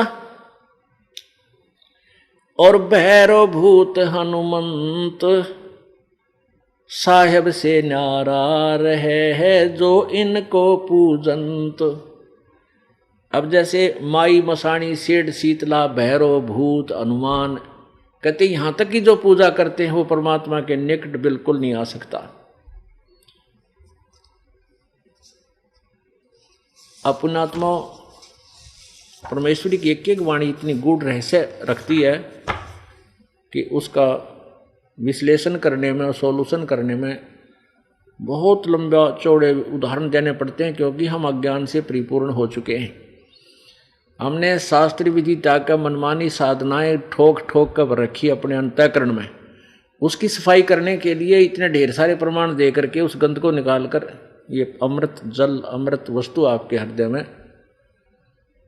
यहाँ भरी जाती है, और फिर देखना आपको कितना लाभ होगा। तो अब आज के सत्संग में ये क्लियर हो गया कि एक तो हमने परमात्मा मनुष्य जीवन जो मिला है भगवान की भक्ति के लिए मिला है। दूसरा ये हो गया कि हम पूजा किसकी करते हैं और किसकी करनी चाहिए। हम पहले किसकी पूजाएं करते थे? तीनों गुणों की, रजगुण ब्रह्मा सतगुण विष्णु और सतगुण तमगुण शिवजी रूपी शाखाओं को पूजा करते थे, शास्त्र विरुद्ध साधना करते थे। अब हमने शास्त्र विधि अनुसार सीधा पौधा बीज लिया।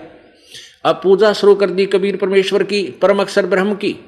अब उस परम अक्षर ब्रह्म से को प्रतिष्ठ यानी इष्ट मानकर उसको सभी यज्ञों में सभी पूजाओं में प्रतिष्ठित करके, यानी उसी को पूर्ण परमात्मा रूप में अपना इष्ट रूप में मानकर उसकी पूजा करने से फिर हमारी सभी आध्यात्मिक कार्य अनुष्ठान सफल होते हैं, और फिर उनके शुभ संस्कार बन करके ब्रह्मा विष्णु महेश रूपी देवताओं के पास जाते हैं। और ये तीनों ब्रह्मा विष्णु रजगुण ब्रह्मा सतगुण विष्णु तमगुण शिवजी रूपी शाखा, इस संसार रूपी शाखा के ये देवता फिर हमें बिना मांगे इच्छित भोग देंगे। गीता जी अध्याय नंबर 3 के श्लोक नंबर 10 से लेकर 15 तक ये कंसेप्ट क्लियर कर दिया कि इन यज्ञ के द्वारा तुम इन देवताओं को बढ़ाओ।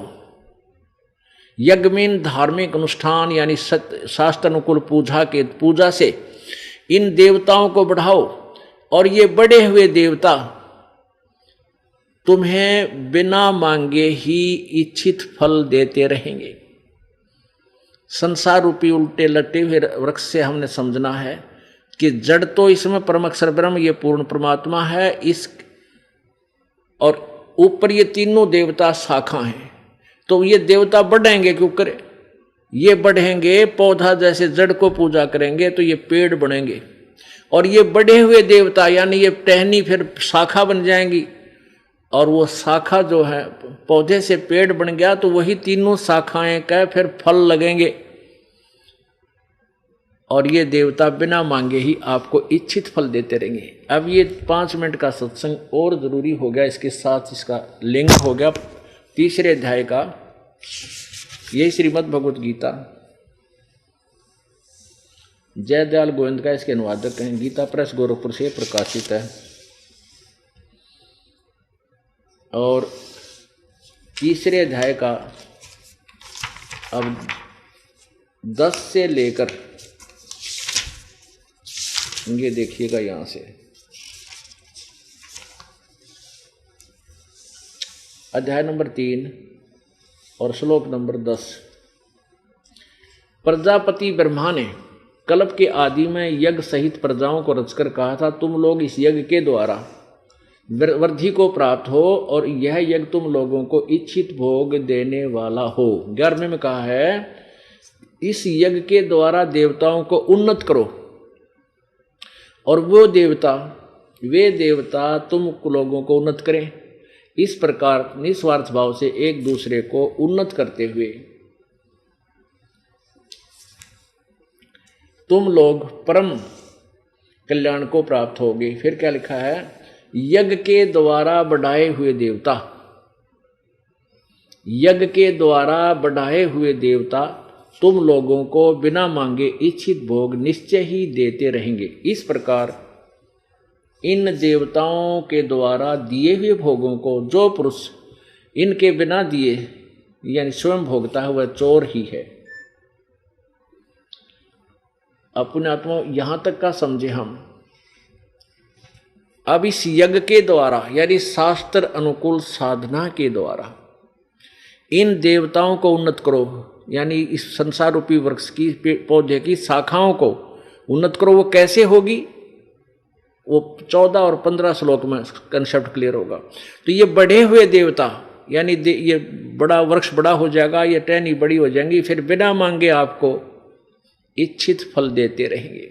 आगे देखना 13वें में क्या कहा है, यज्ञ से बचे हुए अन्न को खाने वाले श्रेष्ठ पुरुष यानी पूर्ण परमात्मा को इष्ट रूप में मानकर, पूर्ण परमात्मा को इष्ट रूप में मानकर जो उसकी पूजा करते हैं, उनको भोग लगाकर जो अनुष्ठान प्राप्त करते हैं, उसके बाद जो शेष अन्न बच जाता है उसको उस प्रसाद को खाया जाता है। यज्ञ से बचे हुए अन्न को खाने वाले श्रेष्ठ पुरुष सब पापों से मुक्त हो जाते हैं और पापी लोग अपना शरीर पोषण के लिए ही अन्न पकाते हैं, वे तो पाप को खाते हैं। जो साधना अनुष्ठान नहीं करते, धर्म नहीं करते, वो तो पाप खाते हैं। अब 14-15 में स्पष्ट किया है, क्या कहा कि संपूर्ण प्राणी अन्न से उत्पन्न होते हैं। अन्न की उत्पत्ति वृष्टि यानी वर्षा से होती है और वृष्टि यज्ञ से होती है और होती है। आगे देखो, यज्ञ विहित कर्मों से यानी शास्त्र अनुकूल साधना से उत्पन्न होने वाले हैं। और कर्म समुदाय को यानी कर्म किसने लगाए, ब्रह्मो उद्भवम, ये वेद लिख दिया इन्होंने, नहीं ये कर्म लगे वेद ने, ब्रह्म ने कर्म लगाए, क्योंकि हम काल के लोक में आए तो हमने कर्म करने पड़े। थोड़ा सा सुनो जानते, हम सतलोक में थे, वहाँ हमें निष्कर्मे मुक्ति प्राप्त थी, कोई बिना काम किए ही हमें फल मिलता था। और यहाँ काल के लोक में फंसे तो वर्क डन मिलेगा हमें, यहाँ किया कर्म ही मिलेगा, नथिंग एल्स। तो यहाँ क्या बताया कि इस ब्रह्म से ये कर्म उत्पन्न हुए, यहाँ आए तो ब्रह्म से हमने ये हमारा कर्म लागे और कर्म करके ही फल हमें मिलेगा, ना तो नहीं मिले। यहाँ देखो इसका ये अर्थ है। ये है 3 अध्याय का 13वां श्लोक हम पढ़ रहे हैं ना, 14वां 14-15 का इकट्ठा अनुवाद है। विहित कर्मों से और ब्रह्मोद्भव यानी कर्मों को, कर्म ब्रह्मो उद्भवम, कर्म को यानी कर्म जो हम कर रहे हैं, जैसे भी अपने संसारिक और साथ में धार्मिक, ये कर्म ब्रह्मोद्भवम ब्रह्म से उत्पन्न हुए, इस काल से उत्पन्न हुए। और ब्रह्म की उत्पत्ति यहाँ ब्रह्म समझो, ब्रह्म की, वेद को नहीं, ब्रह्म को अक्षरम उद्भवम अविनाशी परमात्मा से उत्पन्न हुआ जान, यानी ब्रह्म की उत्पत्ति अक्षर ब्रह्म यानी अविनाशी परमात्मा, अक्षरम अविनाशी परमात्मा परम अक्षर ब्रह्म से उत्पन्न हुआ जान। और आगे कितना का स्पष्ट कर दिया है कि इससे सिद्ध होता है कि सर्वगतम ब्रह्म, सर्वव्यापी परमात्मा यानी परम अक्षर परमात्मा परम अक्षर ब्रह्म सदा ही यज्ञ में प्रतिष्ठित है। सर्व सदा ही यानी प्रत्येक धार्मिक अनुष्ठान में यही प्रतिष्ठित है, यही पूज्य है। यानी इसका स्पष्ट सीधा सा अर्थ बनता है कि पूजा तो करोगे आप इस परम पिता परमात्मा परम अक्षर ब्रह्म कबीर देव की, इसको आप पूज्य मानकर इसको हर प्रत्येक कार्य में इसको मुख्य मान करके हम इसकी पूजा करते हैं। और ये साधना जो आप कर रहे हो इस इष्ट मानकर भगवान के इस उसमें, तो फिर ये पुण्य आपके शास्त्र अनुकूल कर्म बन गए। इन शास्त्र अनुकूल कर्मों का फल और ये तीनों ब्रह्मा विष्णु महेश रूपी शाखाएं आपको देंगी, बिना मांगे देंगे। जैसे वृक्ष की सिंचाई, हम पेड़ की जड़ की सिंचाई करेंगे तो टहनी फल अब पर लदपद हो जाएंगी, तोड़ो और खाओ और कूदो और मस्ती मारो। तो ऐसे हम शास्त्र गुण साधना करके यहाँ भी सुखी होंगे और इस प्रॉपर वे से, यानी बिल्कुल शास्त्र गुण साधना करके सतलोक चले जाएंगे, फिर हमारी कभी मृत्यु नहीं होगी। बोलो सतगुरुदेव। नमस्कार सर। नमस्कार जी। सर क्या नाम है आपका? ओम प्रकाश दास। ओम प्रकाश जी, आप कहाँ से आए हैं? बिहार सिवान। ओम प्रकाश जी, संत रामपाल जी महाराज से नाम दीक्षा आपने कब ली? 25 जनवरी 2012। सर, संत रामपाल जी महाराज से नाम दीक्षा लेने से पहले क्या आप कोई भक्ति साधना भी करते थे? हाँ, हिंदू रीति रिवाजों के अनुसार मंदिरों में जाना, शंकर जी को पूजना, शेरा वाली को पूजना, व्रत करना, त्यौहार करना, नवरात्रे वगैरह करना, ये सारे पूजा पाठ मेरे जीवन में शामिल था। सर, आप नवरात्रों के व्रत करते थे, शंकर जी की पूजा करते थे, शेरों वाली माता की पूजा करते थे और भी हिंदू देवी देवताओं की भक्ति साधना आप करते थे। तो इन सब भक्ति साधनाओं से आपको क्या क्या लाभ मिला? लाभ तो हुआ नहीं, पर हानि जरूर हुआ। मैं जब 12 साल का एज में था तो मेरे घर में संतोषी माता का व्रत हुआ करता था। मेरी एक सिस्टर थी जो कि संतोषी माता से मांगी हुई थी। शुक्रवार के दिन उसका जन्म हुआ और शुक्रवार के दिन ही उसका डेथ हो गया। मैंने उस छोटी सी बहन को कंधा दिया। उसके बाद तब से मुझे परमेश्वर की जो है ना तलाश थी। जैसे जैसे लोग बताते गए वैसे वैसे मैं धर्म के पीछे जो है ना, परमात्मा के पीछे साधना करते गया। कोई बोलता था गणेश जी का वो पूजा करो, कोई बोलता था शंकर जी के मंदिर में जाओ, कोई बोलता था दूध से जलाभिषेक करो, कोई बोलता था माता का व्रत करो। जैसे जैसे लोग बताते गए मैं करता गया। एक बार मैं 9 दिन की नवरात्रा रहने के बाद 10वें दिन मुझे करंट का सामना करना पड़ा। उसके बाद मुझे जो है ना मैं नशा पानी में जो है ना लिप्त हो गया था। जैसे गुटखा खाना, बीड़ी पीना, सिगरेट जो है ना सेवन करना, शराब पीना, ये सारे ऐब मेरे अंदर थे। उसके बाद जो है ना 32-33 साल के एज से मेरे को जो है ना टीबी हो गया था। मेरे मुंह से ब्लडिंग होना चालू हो गया था और मेरे डॉक्टरों ने बोला था कि तेरा फेफड़ा ख़राब हो गया है। पिछली जो भी हमने भक्ति साधनाएं की उससे लाभ तो हुआ नहीं, बल्कि नुकसान ही नुकसान हुआ। सर, आपने बताया कि जो देवी देवताओं की भक्ति साधना आपने की उनसे आपको कोई लाभ नहीं हुआ बल्कि नुकसान हुआ। आपको फेफड़ों की बीमारी हो गई, आपकी शादी नहीं हो रही थी और उसके अलावा आप नशे में भी लिप्त हो गए। तो फिर संत रामपाल जी महाराज के बारे में जानकारी आपको कैसे मिली? संत रामपाल दास जी की जानकारी मुझे एक भगत के माध्यम से मिली। ऐसा है, छतरपुर में पुस्तक सेवा चल रही थी। पुस्तक का नाम है भक्ति के सौदागर को संदेश व संकेत। वो 3 पुस्तक खरीद करके लाए थे। 3 आदमी थे। उन्होंने 2 पुस्तक उत्तर प्रदेश में भेज दिया। एक पुस्तक को दिल्ली में करीब सालों बक्से में दबाए रखे। 1 साल होने के बाद उसमें से एक भगत आया मेरे पास और मैं काफ़ी बीमार हालत में था। तो वो बोला कि आप पूजा पाठ करते हो? मैंने बोला कि हाँ जी करता हूँ। तो वो बोला किसकी पूजा करते हो? तो मैंने बोला शंकर जी की। तो वो हंसने लगा। तो बोला कि ऐसे ऐसे बात है, एक पुस्तक है मेरे पास जिसमें सच्ची भक्ति दर्शाई गई है। तो मैंने सोचा वो देवी देवताओं के बारे में जो कमेंट्स करता था, तो मैंने सोचा ये शिकवा शिकायत कर रहा है हमारे हिंदू धर्म के देवी देवताओं के। तो मैं थोड़ा सा मतलब क्रोधित हो गया हल्का सा, लेकिन मैंने फिर भी प्यार से बोला कि ऐसा है, वो पुस्तक आप मुझे दो और मैं अपने से पढ़ूंगा। और जो है ना, आप कितने तक पढ़े हो? उसने बोला मैं 6 तक पढ़ा हूँ। तो मैं बोला मैं 10 तक पढ़ा हूँ। मैं अपने से उस पुस्तक का अध्ययन करूँगा। यदि मुझे लग जाएगा कि हाँ ये पुस्तक सही है, पुस्तक लिखने वाला महापुरुष सही है, तो मैं इस पे विचार करूँगा। उसके बाद से उस पुस्तक को हमने जो है ना पढ़ना शुरू किया। जब हम उस पुस्तक को पढ़ते थे धर्म ग्रंथों के प्रमाण होते थे उसमें, जैसे गीता जी, महादेवी पुराण, मार्कंडेय पुराण, ये सारे धर्म ग्रंथों से प्रमाणित किया हुआ पुस्तक था। तो हमने सोचा कि एक बार ये इस पुस्तक में तो प्रमाण दिया गया है, हम जो नेचुरल जो चल रहा है समाज में धर्म ग्रंथ, उससे मैच कराते हैं, मैच्योर होता है कि नहीं होता है। तो हम महादेवी पुराण लाए, जो है ना गीता जी लाए, और हूबहू वो मैच्योर हो रहा था। तो धीरे धीरे मेरा जो है ना दिल डटने लगा, मुझे विश्वास होने लगा कि ये महापुरुष जो है ना जो पुस्तक लिखा है, ज़रूर जो है ना कोई शक्तिशाली, मतलब परमेश्वर का दूत या परमेश्वर स्वयं ही आकर के ये पुस्तक लिख सकते हैं, ऐसा काम कर सकते हैं। किसी साधारण जो है ना पुरुष का ये काम नहीं हो सकता। फिर उसके बाद से जो है ना उस पुस्तक को अध्ययन करने के बाद मेरा जो है ना विश्वास जम गया, और मैं कुछ भक्तों को फ़ोन करके और जो है ना उनसे एफिडेविट लिया कि मतलब ये जो है ना पुस्तक वाकई में ठीक है, और ये इसमें जो नाम दिया गया है तो ये वाकई में ये लोग हैं भी कि नहीं।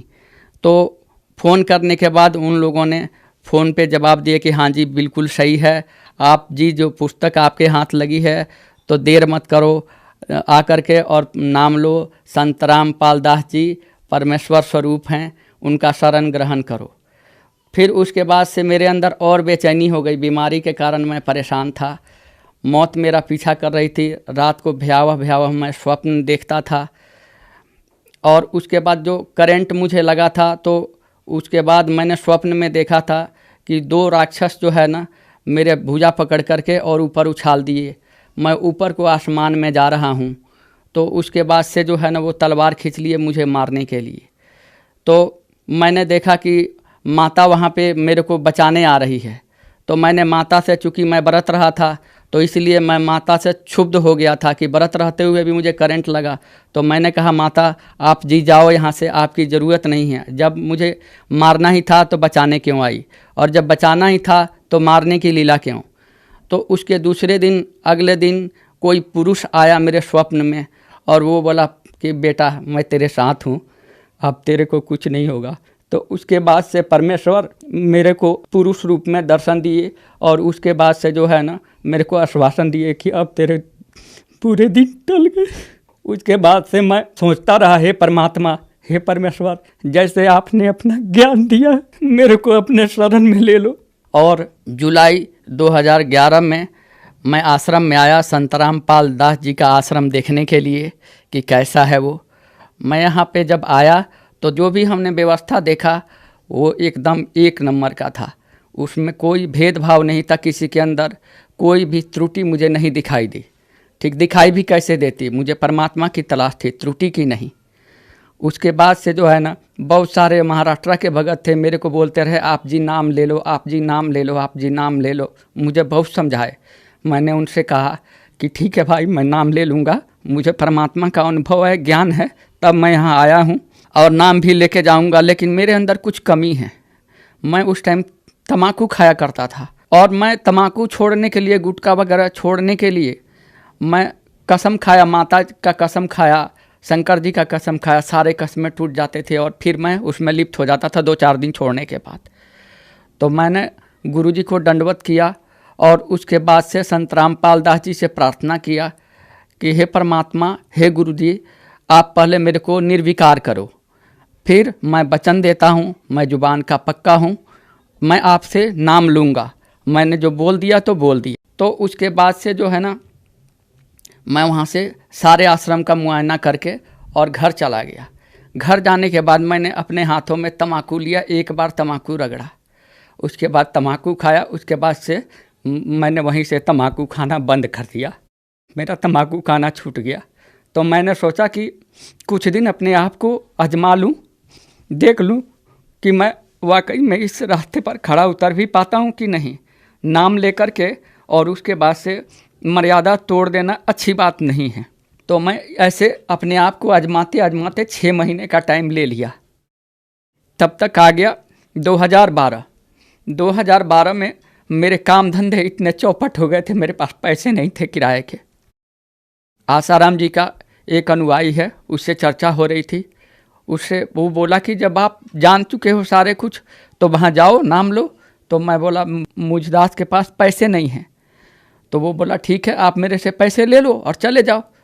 तो हमने उससे पैसे ले लिए, 700 रुपये ले लिए, और जो है ना आ करके परमात्मा के शरण में मैं 25 जनवरी 2012 को संत रामपाल जी से हमने नाम उपदेश लिया। जब मैं नाम उपदेश लिया तो मेरी स्थिति ये थी, मैं बहुत डर गया था कि ये तूने क्या किया, तेरे से ये पालन होगा भी कि नहीं। जब गुरुजी संत रामपाल दास जी महाराज आए तो हमने उनको दंडवत किया और मन ही मन प्रार्थना किया कि हे गुरुजी, हे परमात्मा, आप जी दया करो और मुझ नीच को इतनी शक्ति दो ताकि इन बुराइयों से संघर्ष कर सकूं। आपके बगैर इन बुराइयों से लड़ना मेरे बस की बात नहीं है। उस दिन के बाद हमने सारे नशे पानी सब कुछ छोड़ दिया। उसके बाद मेरे जीवन में जो है ना 2-4 महीने के बाद धीरे धीरे परिवर्तन चालू हो गया। आज मुझ नीच के पास परमात्मा की दी हुई वो शक्ति है कि बीमारी भी पूछ के आती है कि कितने दिन के लिए आऊँ और कब चले जाऊँ। सर, संत रामपाल जी महाराज की शरण में आने के बाद क्या आपको कोई लाभ प्राप्त हुए? सबसे पहला लाभ, मैं नशा मुक्त हो गया, जो कि मेरे अंदर से इच्छा थी कि हाँ मैं नशा मुक्त हो जाऊं।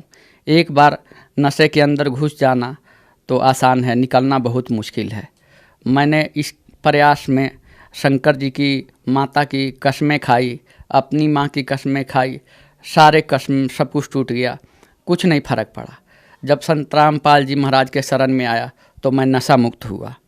दूसरा लाभ ये हुआ कि मैं 32-33 साल के एज से जो है ना मुझे टीबी की प्रॉब्लम थी, जो कि बाद में मेरे मुंह से ब्लडिंग होना चालू हो गया। डॉक्टरों को मैं दिखाता था, डॉक्टर बोलते थे फेफड़ा खराब है। संत रामपाल दास जी महाराज के शरण में आने के बाद उनसे मन ही मन प्रार्थना किया कि हे परमात्मा, मुझे रोग मुक्त करो, और मैं रोग मुक्त हो गया। तीसरा लाभ ये हुआ कि कोई भी युवक जब 18 से 25 साल का होता है वो सोचता है कि मेरा घर परिवार बसे। 25 साल के एज से लेकर के और 35-37 साल के एज तक मेरी शादी की कोई चर्चा भी नहीं थी, होती भी थी तो कट जाते थे। संत रामपाल दास जी महाराज के शरण में आने के बाद 2014 में जब बरवाला कांड हुआ था, उसके बाद से जो है ना मेरी शादी हुई। उसके बाद शादी होने के बाद से हर लड़के की इच्छा होती है कि मेरा घर बसे तो औलाद भी हो। तो संत रामपाल दास जी महाराज के शरण में आने के बाद, जेल धाम जाने के बाद से जो है ना 2015 में दिसंबर में 14 दिसंबर को मेरी शादी हुई। उसके बाद मैंने संत रामपाल दास जी से प्रार्थना लगाई कि हे परमात्मा, जैसे शादी हो गई तो एक औलाद भी हो जाता। ये भी संत रामपाल दास जी महाराज ने जो है ना मेहर करी। संत रामपाल दास जी की दया से 37 साल के एज में मेरी शादी हुई और उसके 1.5 बरस बाद मुझे लड़के के रूप में बच्चे की प्राप्ति हुई। संत रामपाल दास जी महाराज से नाम लेने से पहले मेरी आर्थिक स्थिति बहुत ही लचर थी। मैं एक एक पैसे के लिए तरस रहा था। संत रामपाल दास जी महाराज के शरण में आने के बाद मेरी आर्थिक स्थिति सुदृढ़ हुई। मेरे काम धंधे धीरे धीरे आगे बढ़ने लगे। आज जो है ना मेरे पास ठीक ठाक मेरा इनकम, बहुत अच्छा मेरा इनकम हो गया है। और मेरे पास साइकिल भी नहीं हुआ करता था कभी चलने के लिए। आज संत रामपाल जी दास की मेहर से मेरे पास बाइक है और जो है ना मेरे इनकम भी ठीक ठाक है, मैं सही कमा लेता हूँ। सर, संत रामपाल जी महाराज की शरण में कैसे आ सकते हैं? संत रामपाल दास जी महाराज का सत्संग कई चैनलों पे आता है। उसमें टीवी के अंदर नीचे एक पट्टी होती है, उस पट्टी पे मोबाइल नंबर होता है, उससे कांटेक्ट करें। और भारत वर्ष और विदेशों में भी नामदान केंद्र हैं, वहाँ पर जाकर के नामदान ले सकते हैं। धन्यवाद सर। सत साहब जी। बोलो सतगुरुदेव की जय हो।